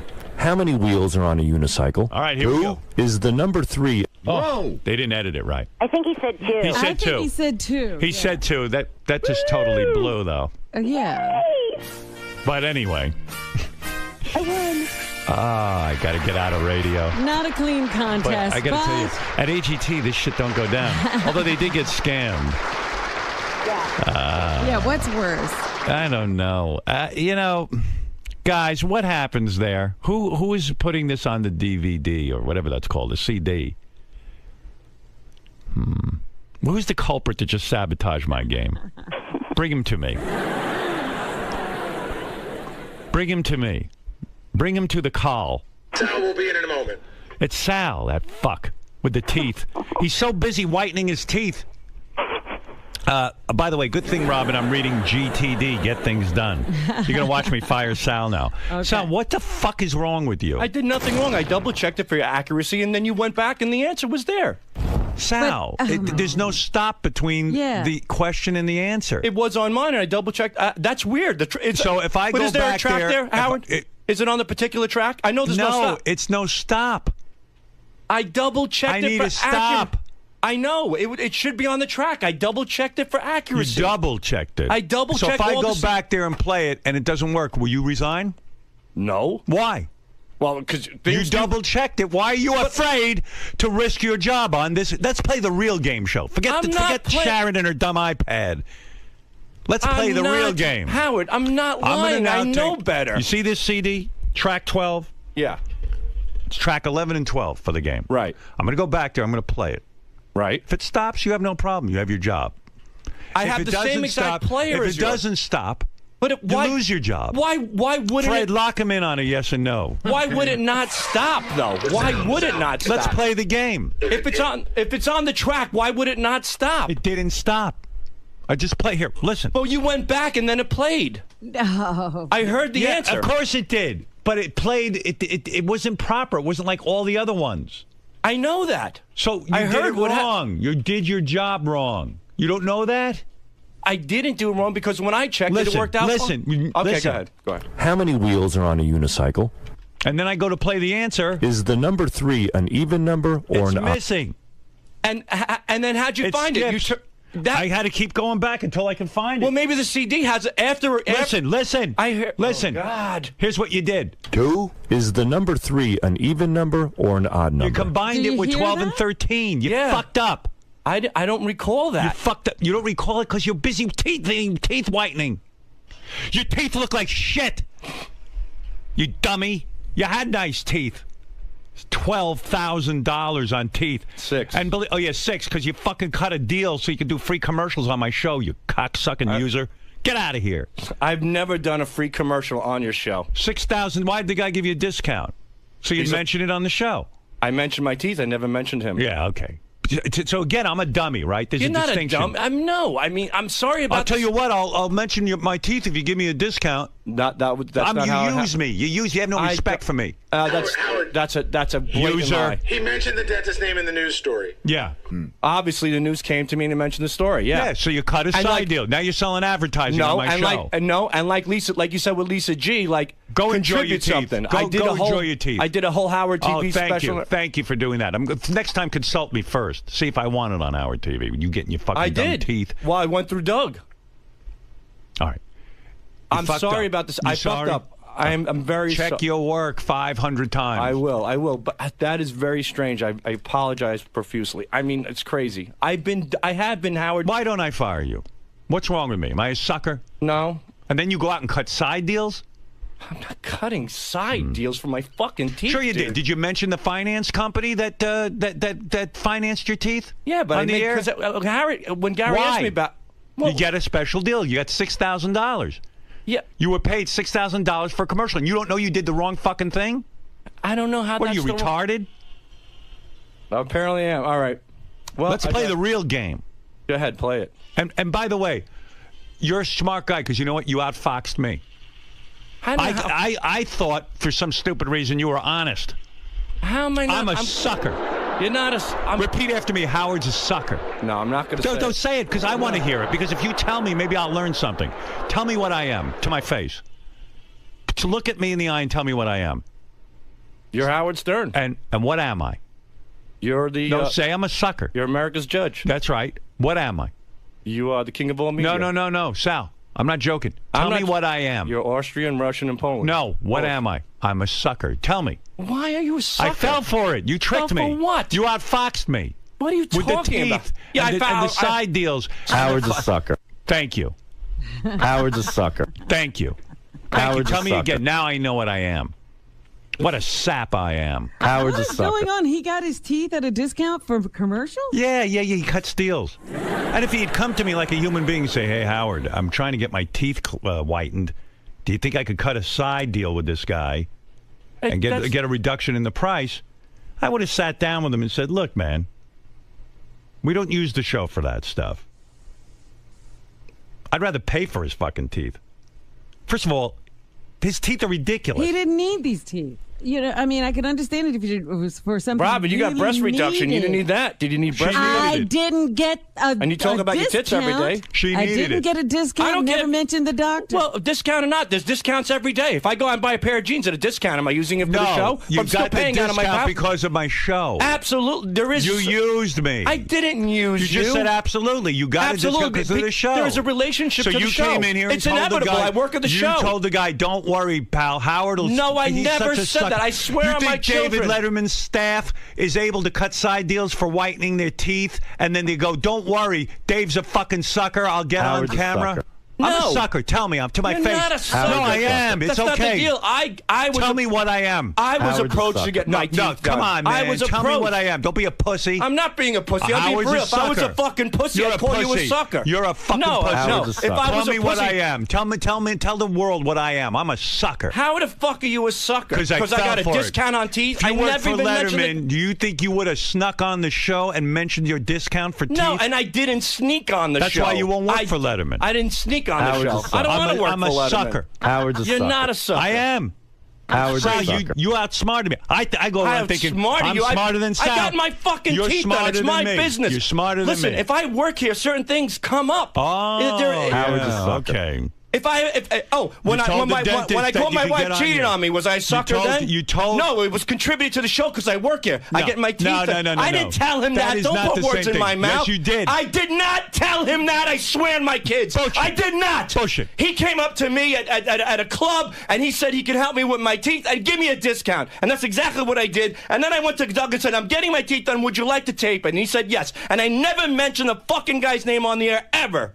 Only on my Bullshit. Twitter. It's not bullshit, dude. That's bullshit. Bullshit. What you're saying is bullshit. Bullshit. Fucking maniac.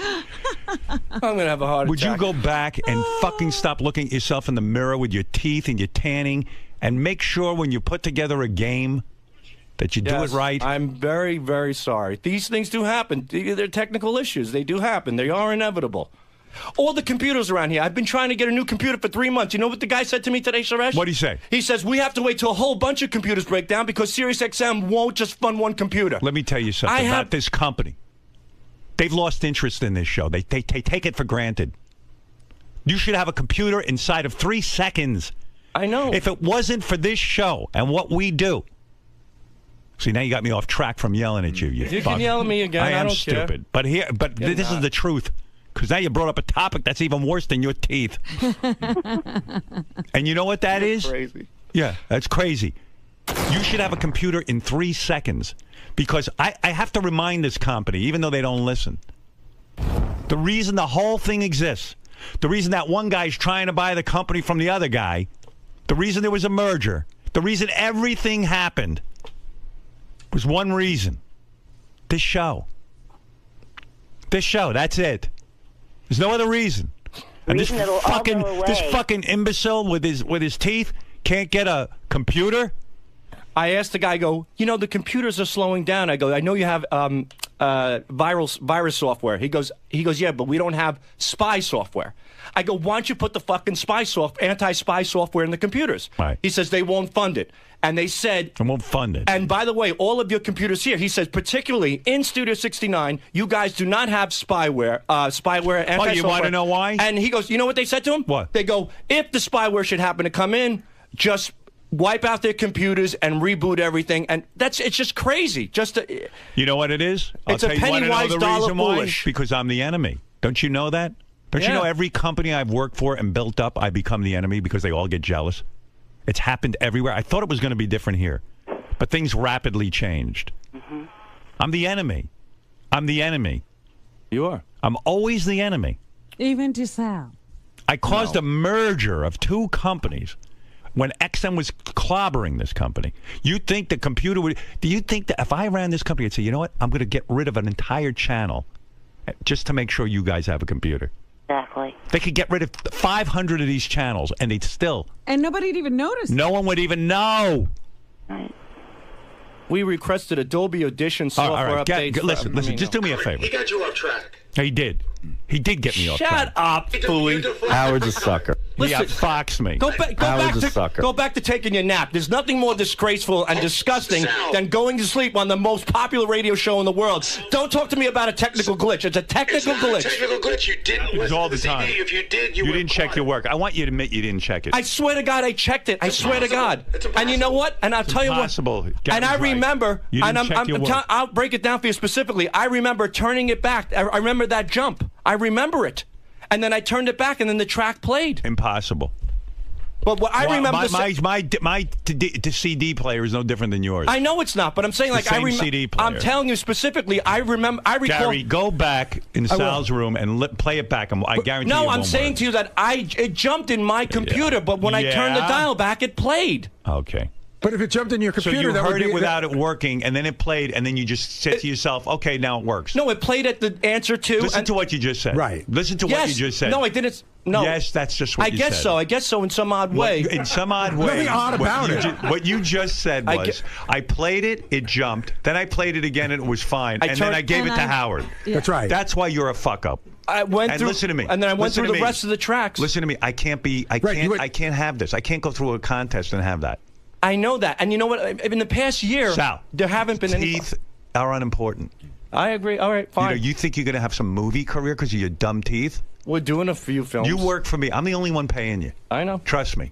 There's nobody. There's a few shitty, what he calls independent films, which means they're not even independent films. Independent films rejected these films. They don't have a name yet for what these films are. They haven't figured out a name yet for them. Like this, you know how there's like the independent film, small film. You hear an actress going, "I'm in a very small film."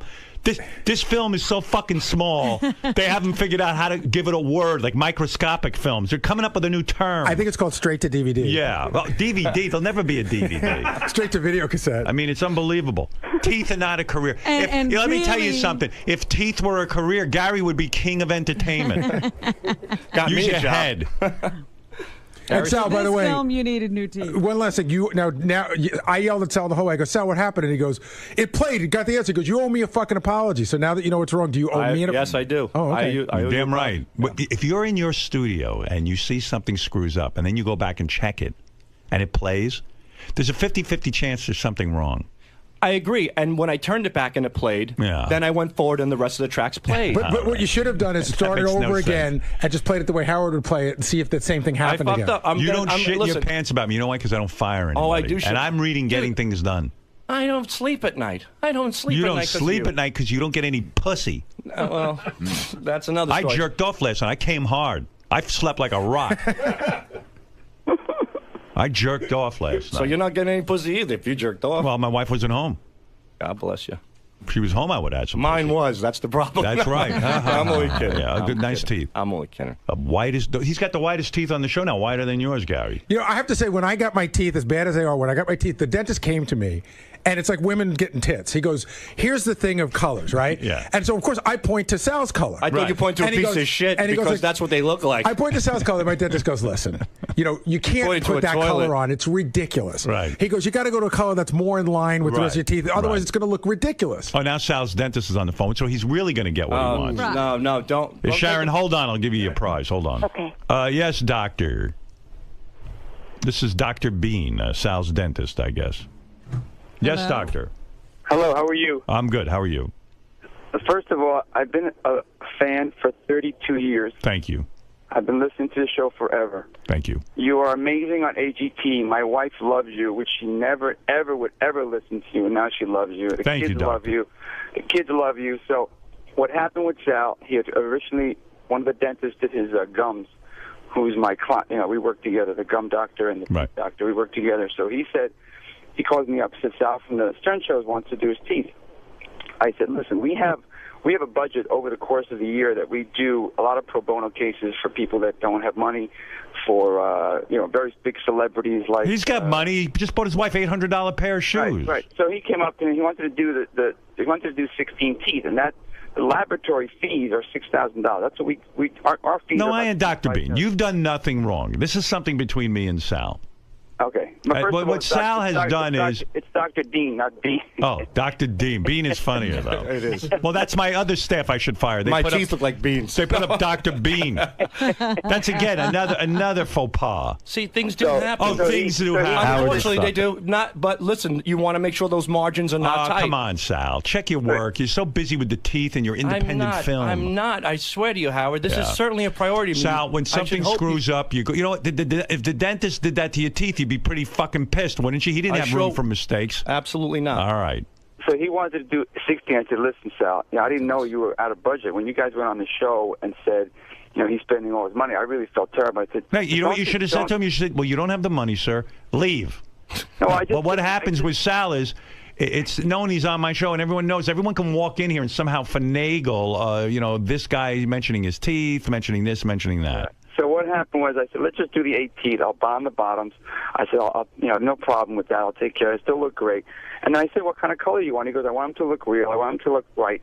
So we gave him a natural color. We didn't give him a super white. They're too white, doctor. Natural for who? They're natural if you're someone who lives next to a radiation plant. All right. Well, I told him after you said that, if you want to go darker, we can go darker. He could go a shade darker. It's a little overwhelming. Yeah. That's why we put the temporaries that way, so that the patient can kind of work it out and see. Well, that was wise of you. I don't have a beef with you, doctor. I don't know. I think that was brilliant because you put those sparkling white teeth in Sal's mouth. Somebody's got to talk about it. This guy's well thought out. Well, they're teeth. I mean, look, I got a job here because of somebody's teeth. All right, enough with that. You said that line 3 times. I'm making it clear that, Yeah, okay. Certain things are inevitable. It's all fun. It's all fun and games. Well, except I had a contest. The final answer no one could hear. Robin, I hope you feel better. Thank you. Don't worry. She's fine. I'm the one who's fucking sick over here. I think Baba Booey's got to get his teeth redone, by the way. Oh, God. Please, how many times can you go back to that well with him? Well, I think he's got to go to the right guy. The right guy. I think you'd have to go to another planet to find the right guy. There's no right guy for his Trust teeth. me. If you had to work on his teeth and your final project at dental school was working on him, they would never let you have a license because he's impossible to cure. All right. Thank you, Dr. Dean. Okay. All right. Say hi to 𝗏𝗏. Right. Howard's a sucker. Seems like a nice man, Dr. Dean. All right, Gary. Howard, before I go any further. What are you, stuttering now? What were you, in a war? You stepped on a mine? Are you a hero? My teeth are touching my tongue. I can't speak properly. All right, what do you want to say? I will take out the CD. And I will It's too late. No. Now you're going to fix it? No, it's useless. You're going to now re-record it. No. Why would you do that? Why would you waste my time with that? It was a glitch. It's been established. It's been fixed. We know that the lady lost the game or won or whatever the case may be. She won. But from this point forward, I'd like to double check it, like you said, and make sure that you're going to go double check your work. Howard's a sucker. How backward are you? Howard's you ever hear Professor Backwards? That's you. You're going to go now check your work. Here, Sal. Here's the CD. Go check your work. Goodness. Here. That's going to help me. Thank you. Well, you're going to go check your work. Okay, here. I go check checked it, but I'm never going to play it again. But go check it. He's actually going to triple check it. How? You triple check it. Thank you. Thank you. Thank you. Thanks, Sal. You're welcome. Well done. And you did a good job with the thing, and then you fuck up. It was a great game. It was a great game. He comes up with great ideas, and then he doesn't follow. Maybe let Richard record this stuff. Maybe you don't know how to work the equipment. Richard does record some stuff. We work on these things together. And then you make fun of Scott. Scott knows how to record things. Let him teach you. CD skip once in a while. I know they shouldn't skip here. I know Can that. we make There's a new no rule? excuse. Can we make a new rule between us? Yeah. Every time I play a game on the show, after the game is over, go back and double check the CD. Okay. That's a bad rule, Howard. Yeah. Why? It's perfectly logical. It's Sal. That's what he's going to go do. No, I'm saying just to protect the rest of the game. You know why I'm stupid? I let you and Richard have a room together. That's what I'm breaking up. I'm going to put Scott in with Howard's Richard, a sucker. and I'm going to give you your own studio because you're not concentrating. You're back there blowing each other all day and fucking around and No, we're not. your All we do is goddamn bromance. No, what we do is brainstorm about ideas. There's not a brain between the two of you. Why don't you let someone else check your work? I do. Take the CD to Give it to Scott. Richard. I give it to Scott. Did you give that to Scott? What happened to your system? This particular one, I'm not sure if I gave to Scott. I can guarantee you didn't. I don't think I did. Right. But there was I don't think you did either. I think Call you're me right. clairvoyant. Call me a mentalist. All right. I apologize. Right. It will be fixed. Howard's a sucker. You know, he's going to go now check his work. It's unbelievable to me. By the way, this weekend, Sal will be in Dallas, where he'll look for Lee Harvey Oswald. He's going to go back and see if he can find him. This weekend, That's what that's like. This weekend, I'll be doing a charity, and I never promoted it. For free, for breast cancer. Yeah, good. All right, never mind. I don't even want to say it. Go ahead. Goodbye. No. Get out of here. I think he has teeth cancer. I don't know what happened when they put those teeth in his mouth. That's Sal, the stockbroker. Howard's a sucker.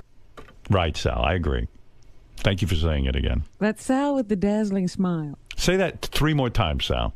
Howard's a sucker. Howard's a sucker. Howard's a sucker.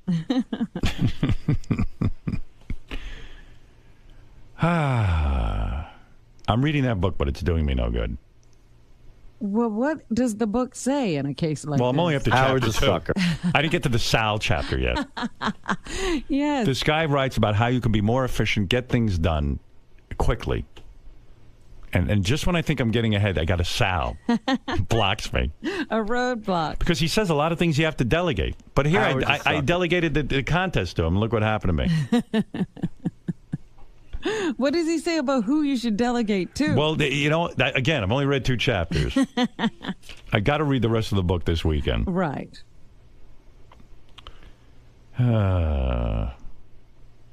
Don't expect progress until you finish the book. I feel like 𝗧𝗵𝗵. Who is 𝗧𝗵𝗵? I don't know. My mother used to say that name all the time. It's a biblical. It's a biblical. I think he was a moron. 𝗧𝗵𝗵. I think he was. I think he was an idiot. Oh, here, I got the book in front of me. GTD, Get Things Done. Chapter 3, Never Hire Your Fans. Who formerly called themselves stockbrokers, and we're not even sure what the hell he was doing there. And then there's another edition in the chapter that says, especially guys who hung outside the studio day and night and didn't go to work. With posters and websites. Yeah, and I hired him full time. Yeah, think about that. He wasn't doing his job. He was outside my studio with posters, and I should have said to myself, there's not a guy who's into his job. Not only that, even when he was in the office, he was getting the other office people to make phony phone calls. I know. I hired him. I like his ideas. Yeah. All right, I got to take a break. It's been an hour and 16 minutes of time you've wasted, Robin. Oh, my goodness. And now we have to get to a commercial. Howard's a sucker. Thank you, Sal. Remind me every 10 minutes. All right, we'll be back right after these words. Sal Couture. It's been a long time since I got a beating like that. Sal, why'd you fight back so vehemently? I mean, why were you going because back? Because he kept saying it. Are you going to go double or triple check it right now? Yeah, I am. Let's do this. You know what happened, buddy? What? If a track is too short, you got to add silence to it. It freaks the CD out. Well, what does the book say? That's why it jumped on that answer, Bigfoot only said 2, so it was 2. This guy writes about how you can be more efficient. Sal, walk me through it if you don't mind. Is the number 3 an even number or an odd number? Does it do that on your player? Yeah. Well, like I said, originally it did, but then when I thought the tracks bled, and when I turned the dial manually, it worked fine, but it didn't. I just thought that when I first did it, and I heard the 2 jump, I was like, I thought that sometimes, like if you hit the button too fast, it'll go to the next track. I thought that's what I did. So when I turned the dial manually to track 13, it was fine. So I said, and that's where I screwed up. I didn't realize that it wasn't me hitting the button. It was the track itself was too small. And when the track is too small, it will bleed into the next track on the player. So, I got a new computer for you. Sal, was it? That's Friday awesome. it'll be loaded. Sal, was it an error on your part then? Yes. By not leaving enough pad time and yes. And that's what I've learned now. That was the problem. Apparently, which I wasn't aware of. Like Richard just made me aware of it. Which thank you, Richard. That you need a little bit more time. If a track is too short, it'll jump. Sal, at any point did you consider just owning up to it and just even if I did. No, but at the very start of it, just diffusing it and just saying, Howard, you know what? Let me go back. I probably screwed up. I know I screwed up. You know, just all right. Let me answer that. You did. You probably screwed up. You did screw up. It's too late to go back. The game is over. But you fought him for a while on it. I didn't fight him on that. I said that it was checked, and what happened was when I went to the next track, it worked. So, and then I went through the rest of the tracks, and they all worked. But the problem was the padding issue with the time. That was the problem. Right, but while you were in there, why not just lay down in the and die end, first? I said that for a little bit. I said that in the end.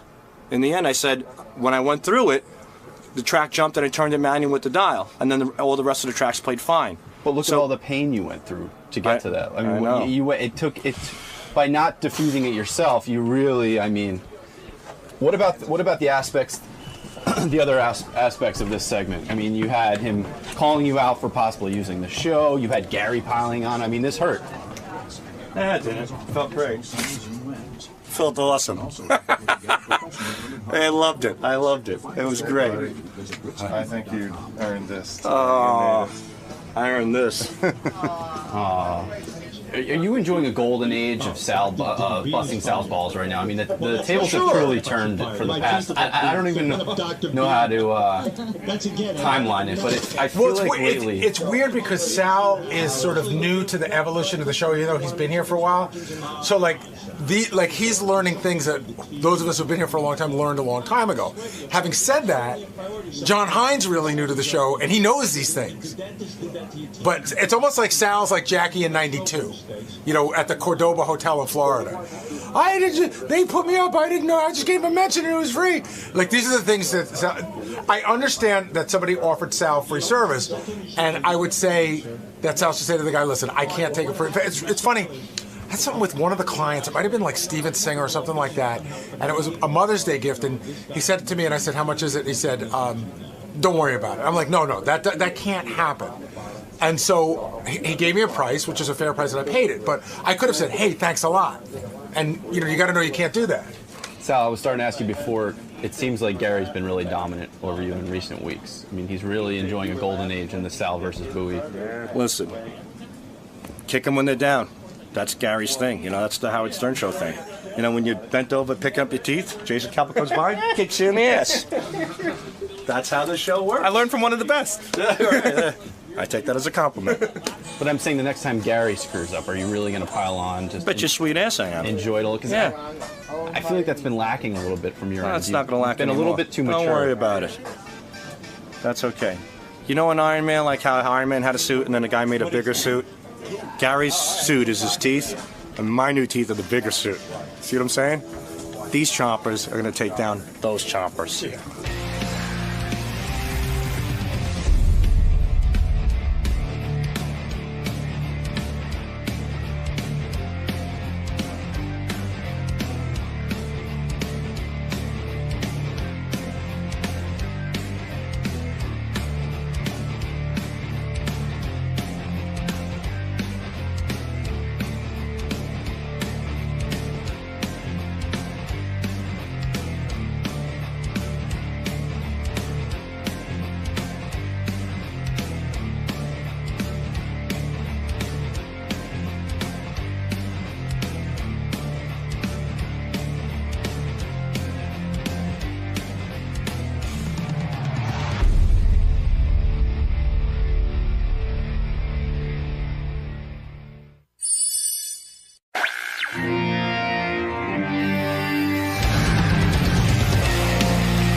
Welcome back.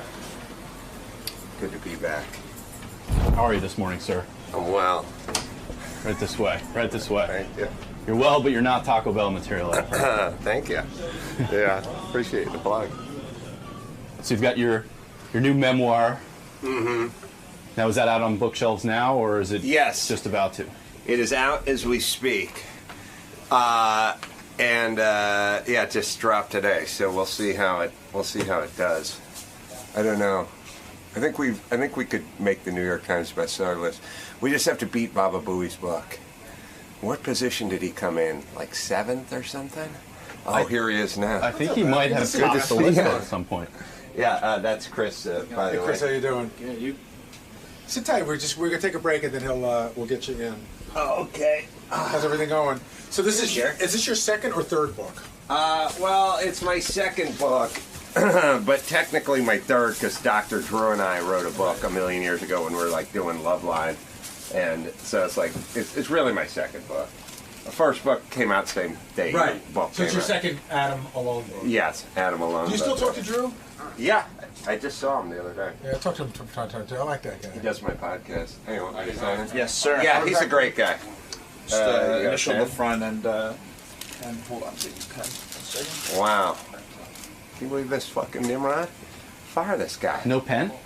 He drops off a piece of paper. And You want you to write in blood? We must just use a goddamn breakfast burrito to sign a fucking release? Fire this kid. I don't see this kid's face around here anymore. He's not Howard Stern material. No, I mean they're here to learn, but that's common sense. Yeah. Yeah. This guy. Sorry about that. You know, you should get a job at one of those parachuting places, and then you'd be up at 50,000 feet, go jump out of the plane, and the guy'd be going like, "Where's my parachute?" And you'd be like, "Huh? Yeah. You didn't bring your own? You don't have one?" Yeah. Yeah, get on my face. You make me sick. Sorry about that. Apologize to your dad when you're sleeping on his sofa. Oh, my date of birth. Always with the questions. Date of appearance. It'd be the 12th. That's the 12th. Yeah, no, I got that one. There you go. That is waiting for. Let's see. That one's not beyond my expertise. Yeah, see, 6/12. Wow, 2012. Boy. All right, signature. Oh, that's all I need. Hey, Chris, could I see you for a second? All right, there you go. Thank you, sir. Yeah, thank you. You know, it's that I've heard you speak about that younger generation. It's These kids come in here. This kid comes storming in. Mm-hmm. You saw it. Starts screaming at me to sign these papers, like just screaming, like he's just throwing them at me, like sign these papers, and then I was like, hold on, I'm looking for a pen, and then I'm like, do you have a pen? And then he just breaks down, just starts bawling, right, and he starts talking about video games, right, and then he wants me to give him a trophy for getting him a pen, and I'm like, you just gotta go get a pen. And then he starts screaming, my dad's a lawyer. I'll sue your ass. I'll sue your old ass. And I was like, all I wanted was pen. And he said, I'll see you in court. And he stormed off. We have documentation of this, so. He started screaming for his dad, and he stormed off. His 2 dads. Actually, I think he has 3 dads. Either way, they're all lawyers these days. Anyway, it's a generational thing. You know what I mean? It is. It's this young, entitled generation. Well, he's back with more paperwork. Sorry to bother again. You need to initial the front as well. I know all this paperwork. Did you see the way he just stormed in and started screaming? The sense of entitlement that I have is very demanding. Yeah, it's you're good. It's not his fault though. We've turned him into a monster. True, but back in my day, we used a little please and thank you to get things done. Yeah. Mhm. Hello, Mr. Corolla. Looking good today. Right. Have you lost weight? Wow, that it goes a long way. Are you a summer? Because that orange shirt really becomes you. Yeah, that kind of thing. Right. You know? And now he just comes flying in. Smells like dope. You know? He's probably hopped up on the bath salts. You know? Comes in here screaming. And, like I said, he threatened to sue me. And he won a trophy. So, what can I say? I saw him masturbating. Oh, I actually was making love to an avatar earlier. I mean, it was his avatar, but still, you should keep it at home. Yeah. Generation weird. It's sad, And by the way, you think that guy's storming the beach at Normandy? Hell no. That generation's gone, man. We're lucky he got here on time this morning. Oh, yeah. Imagine if they were in charge of defeating the Nazis. I saw him downstairs when I was coming in screaming at people who were smoking because they were too close to the building. Just, they're all pussies. Well, lucky for you, you're going to enter a studio with a man from a different generation, a guy who gets it. Yeah, Bubba the Love Sponge. That guy's salt of the earth. Right. You know that intern actually is. He's Scott the engineer's nephew. No, I knew I didn't like him. Mm-hmm. I knew I didn't like him. That's why he reeked of failure and disappointment. And secondhand smoke. Yeah. All right, man. I'll let you finish your breakfast. We'll see you in the studio, sir. Thank you. See? Thank you. I see how it's done. Adam Carolla is an old friend of the show. If you remember, he used to be a kind of a carpenter. He had a lot of odd jobs. He somehow hooked up with Jimmy Kimmel. They started the Man Show, and that's how he came to prominence. Where's Adam? Literally, I went out to get him. He just stepped into the bathroom. Be here in 2 seconds. Bathroom. Who's he, Just Britney call Spears? for Adam, so I'll just take you right in. Tell him he's on. It's showbiz. Yeah, we had a long break there. He could have gone anytime. Yeah, I was in break. I should mention. Here comes Adam. Okay, I'll mention this later. What did you do? You went off on a tirade about the 80s channel here at Sirius because you don't like they played Depeche Mode too much?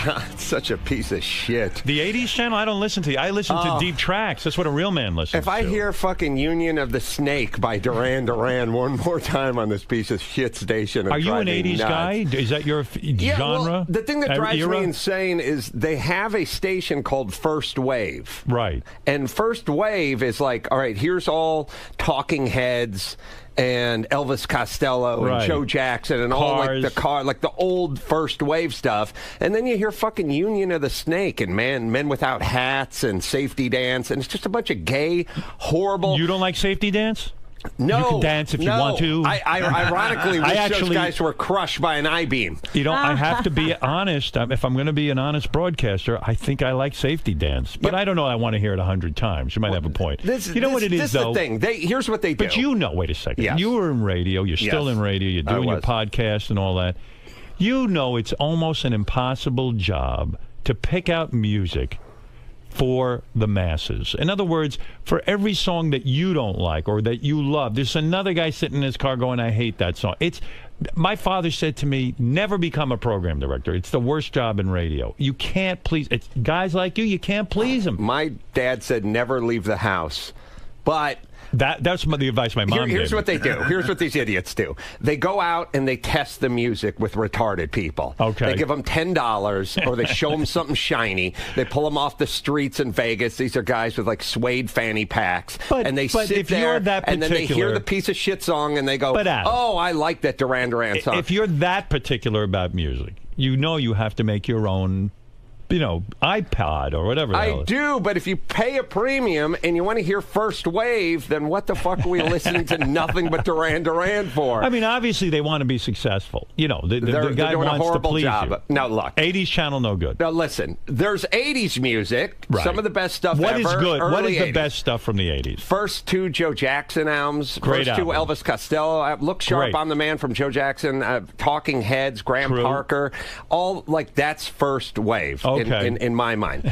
And then, but see, what they're doing is they're playing music from an Adam Sandler movie. You know, when Adam Sandler does an 80s music, they're trying to please retarded people who've had their brains pecked out by pigeons. They're horrible at what they do. I know you're joking because I'm not, you know how difficult it is. There should be a class action lawsuit against the I asshole listen to I listen to Coffee House. I listen to Deep Tracks, and there are certain songs that they play in rotation because they've determined somehow that people like these songs and they want to hear them. And many of the songs, I'm glad they play over and over again. I like them. I like the familiarity. Does anyone need to hear "Union of the Snake" by What is Duran Union Duran? of the Snake? Well, someone will find Sing it to me. Sing me Union of the Snake. It's unsingable. You can sing it. What is that one? The Union of the Snake is... It's that whiny Duran Duran, something about hanging out by the borderline. They're all the same piece of shit song. They're Maybe you're right about that one. I don't... It's the gayest, most dated pile of shit in the world, and they never stop. I just jumped in my wife's car the other day, turned on First Wave, here it was, Union of the Snake. Well, do you know what Union of the Snake is about? Do you know what it's about? I don't care. It's about 2 guys rubbing their penises together in a shower. It just got straighter. You just made it more heterosexual for me. All right, let's go to something more appealing to you. All right, Man-Eater from Hall & Oates? No, that's another one they like to play. Let's talk about, you've written another book. Are you the most successful man in show business? You've done it all. You've been on The Man Show. You appeared on Dancing with the Stars. You were on Apprentice. And by the way, speaking of Apprentice, yes, you say that you were shocked how manly Clay Aiken was with his work ethic and how, he's a gay guy. What? And Working I think is a manly thing? You thought he was you were surprised at his work ethic, weren't you?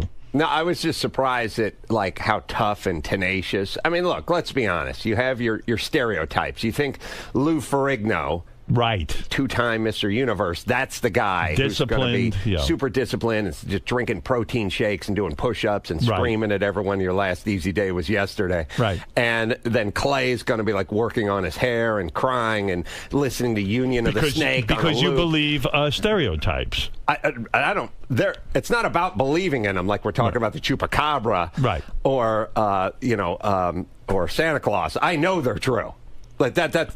So Clay Aiken comes on there. That's how stereotypes get started, by the way. Like if somebody says, "Oh, with all these slow German drivers, doesn't that drive you insane?" You go, "What the fuck are you talking about?" And then it never gets off the ground. So what are you saying? Are you saying that Clay Aiken became a friend of yours because you admired his work ethic and you admire how tough he is? You can hang with Clay Aiken. Right. Absolutely. I did a show in North Carolina. He came out there with his boyfriend and his brother, but he never said which one was which I found very creepy. Isn't there a game show in there somehow? I said, try to figure out who everyone both. is. Let's get to the bottom of this. So Clay Aiken became a friend of yours from The Apprentice because, look, you're not a prejudiced guy. You don't care if someone's gay. You just want to see a guy who is who has integrity, who works hard, and that's what's important to you. I'm fine. Unless you're black, we have no problem. I see. The podcast. The podcast. Sure. You say it is the most successful podcast in the history of podcasts. 70 million downloads, something like this. Is that correct? Yeah. Well, that was a Guinness Book thing. We found out. Can you prove something like that, or do you just go around making that up? I just walk around making stuff up. Because it's hard for me, listen, I'm a traditional kind of radio guy. Sometimes I think, podcast, who the hell is listening to this thing? But you say it's really taking off. Well, what happened was Ricky Gervais had the record. And then I said, well, what's the record? And they said what the record was. And I said, I think we can beat that. And then you contact the Guinness Book people. Wow. And they come out and they verify You went to all that trouble. Well, I figured why not have it on your business card that says, most popular podcast in the world. Makes me want to listen to it. Fuck Ricky Gervais. Right. That guy comes over here, he makes fun of our celebrities. He has sex with our women. He has a couple shots of bourbon, and then he goes back to England and talks about how stupid we are. Fuck that guy. Do you resent all the other podcasters? Because a lot of them are very unprofessional. I mean, you have a background in this thing. Doesn't it make you angry when, Joe Blow has a podcast and doesn't know what he's doing, and there's ruffling papers in the background and very unprofessional? I mean, the yeast lady. Yeah, the yeast lady has a podcast. Really? She does a whole show on yeast. So doesn't that make you angry that you're in the same business with the yeast lady? No, I mean, it's like the same way when you were in terrestrial radio. You had all these, you had ass crack and back sack in the morning, and they're playing their fucking sound effects, and they're giving the timeout every 30 seconds. It's who you're in business with, and you ignore them and you go on with what you're doing. Is that what you're saying? Yeah, we're number one. We're doing great, and there's, I don't know, a million other podcasts. Now, I never got a chance to talk to you about this, but I did read. People don't realize how conservative Adam Carolla is. He is. I would say you're like a libertarian, but you also have very conservative values. And you came out against the Occupy Wall Street people. You said they were a bunch of freeloaders. Tell me about what you were thinking with them, because I didn't get to talk to you about this. I did what you do. And then what you have to end up explaining, which is, Robin brings up a topic. Right. You've had an ass full of it at some point. I don't know what it is. It's it's like Thanksgiving at your parents, and you've had one too many beers, and your mom brings something up, and you just fucking tee off on the old bat. You know what I mean? Well, I went off on Megan Fox. I didn't like the idea that I can't bring up her pregnancy, but go ahead. And everyone's like, where the fuck is this all coming from? Right. But I've been hearing, I've been getting an impacted ass full of this Occupy Wall Street thing for like 6 months, and then all of a sudden it came up, and I just did 20 minutes on it. And the gist was that you felt that these were people who were just too loserish to get work? It's like this. Yeah. I understand our system has corruption. Right. It does. Yes. It's better than any other system, but it still has corruption. There's always going to be corruption. There's always going to be someone on top with the money who's making friends. There's Martha Stewart is always going to get a phone call on a Learjet telling her to dump some pharmaceutical stock That's always going to exist. It's just, you might as well accept it. And by the way, we would all do it too. Right. If our phone rang the day before and it was our guy saying, get rid of your stock. Get rid of this Upjohn stock because the herpes medication killed one of the monkeys. You'd fucking dump that shit from your Learjet too. Right. And then you'd lie about it if somebody asked you. So you're saying you got to accept that in the system. There is that. I come from this. It's people who don't like the government. It's not that people want the government to change. Your family didn't like the government? No, they don't like the government. Was they have your their mom and dad, were they hippies of some My sort? mom was a hippie. So do you hate hippies now? I just feel like, get the fuck up and get to work. A hippie is a form of depression. They don't know they're depressed. They smoke weed, hang out, and blame the government all day. Were your parents naked a lot? Like, would they just like walk around naked and smoke weed? No, my mom locked herself in a room and yelled freak out and checked her biorhythm wheel and all that kind of stuff. And that annoyed the shit out of you. It annoyed the shit out of me because I'd say, like, hey, could I get a ride to Van Nuys to hang out with my buddy Teddy? And she'd say, let me look at the biorhythm wheel. And then she'd go, no, it's an extra critical day. Sorry, take the bus. In other words, your life was being ruled by some hocus-pocus biorhythm wheel, and you're trying to live your life. It's depression, Howard. You've gone the opposite way than your parents. Yes, that's what I do. I just call my dad up and I go, Dad, I'm thinking about a real estate deal. What would you do? And he'd go, I'd buy it. And I'd go, all right, it's off. Yeah, right. You know, and I'd just do the opposite. Take the opposite view. Yeah, it's like you find out who I'm betting on the Super Bowl and you do the opposite. Were your parents commune people? Were they? No, they weren't like crazy hippie. It was like this. Look, my mom was on welfare and food stamps, and the more shit you get, from family members, the more money you lend a family member, the more they resent you.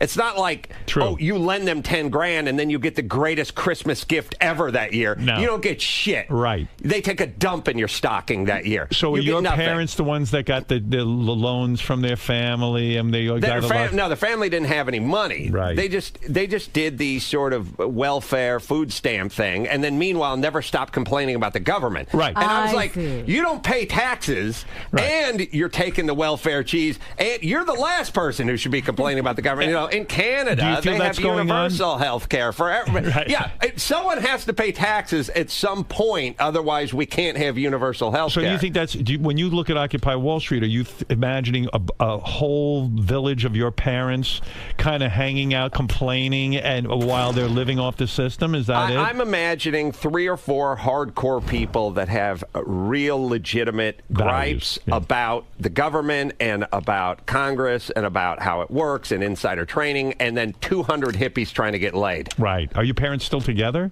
Oh, no. No, they're hippies. Funny. They can't stay. No, my dad's not a hippie, and they broke up like in 74 or something like that. Are you in touch with your mom, or are you just like disgusted with her? Oh, no, we talk. You talk. Yeah. And she's still a hippie. Well, she just doesn't realize, she does that same thing that you hear, like, I think rich people ought to pay their fair share. And I'm like, fuck it. I pay for all you assholes already. You want me to pay for more, you assholes?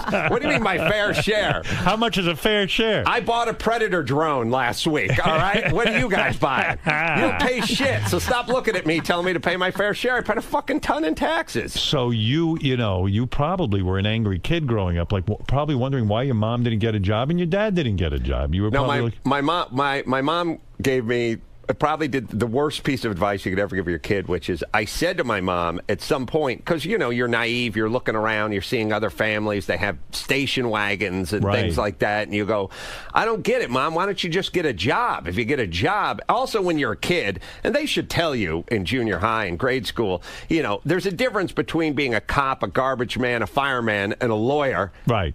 Some jobs pay better than others. They'll tell you what pays better, but I just said, why don't you just get a job? If you get a job, then we could get a better car and move into a better place. And she said, if I get a job, I'll lose my welfare. Yeah. And she went, use your head, Dick. Come on. Yeah, we're beating the system. Yes. Now hand me that brick of cheese. Oh, my God. You must have had some childhood. That's amazing. I had no idea this was Adam's background. Did you write about this in your book, about your background? Because people would be fascinated to know all of this. It's all in not Taco Bell material. Not Taco Bell material. The book comes out when? Today. Comes out today. Are you excited?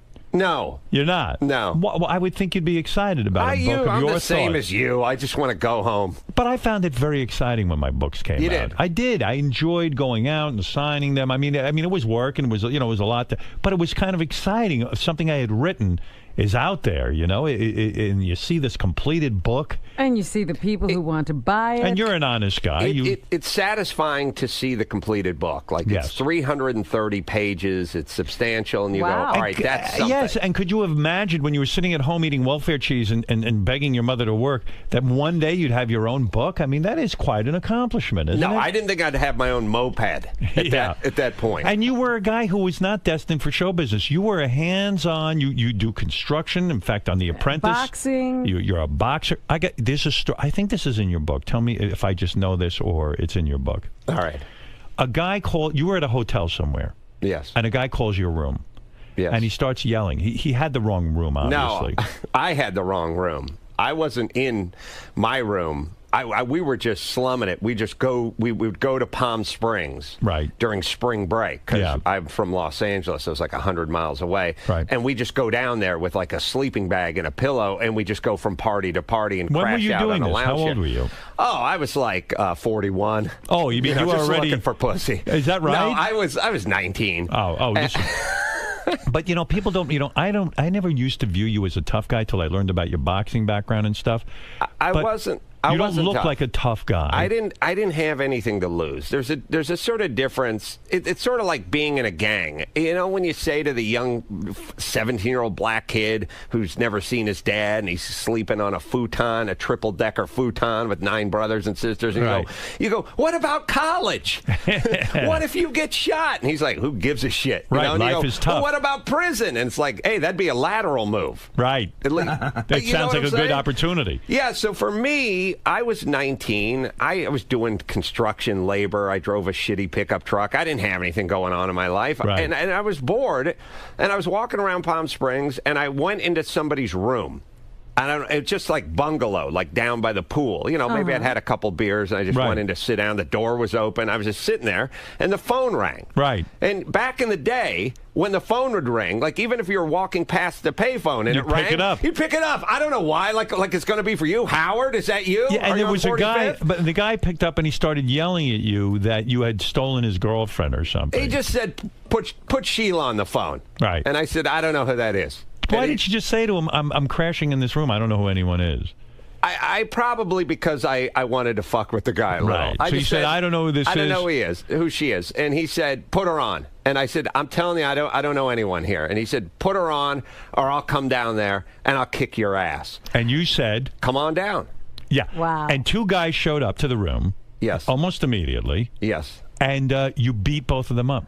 Yes. You kicked their asses. It was very Marquise of Queensberry. They both walked up like I had an appointment for a massage. Well, you invited them showed down. up. Right. They knocked on the door. I opened the door. They said, "Are you the guy we're talking on the phone with?" I said, "Yes, I am." They said, "All right, now step outside." I said, "Okay," and we walked out into the courtyard. And he said, "All right, now it's on."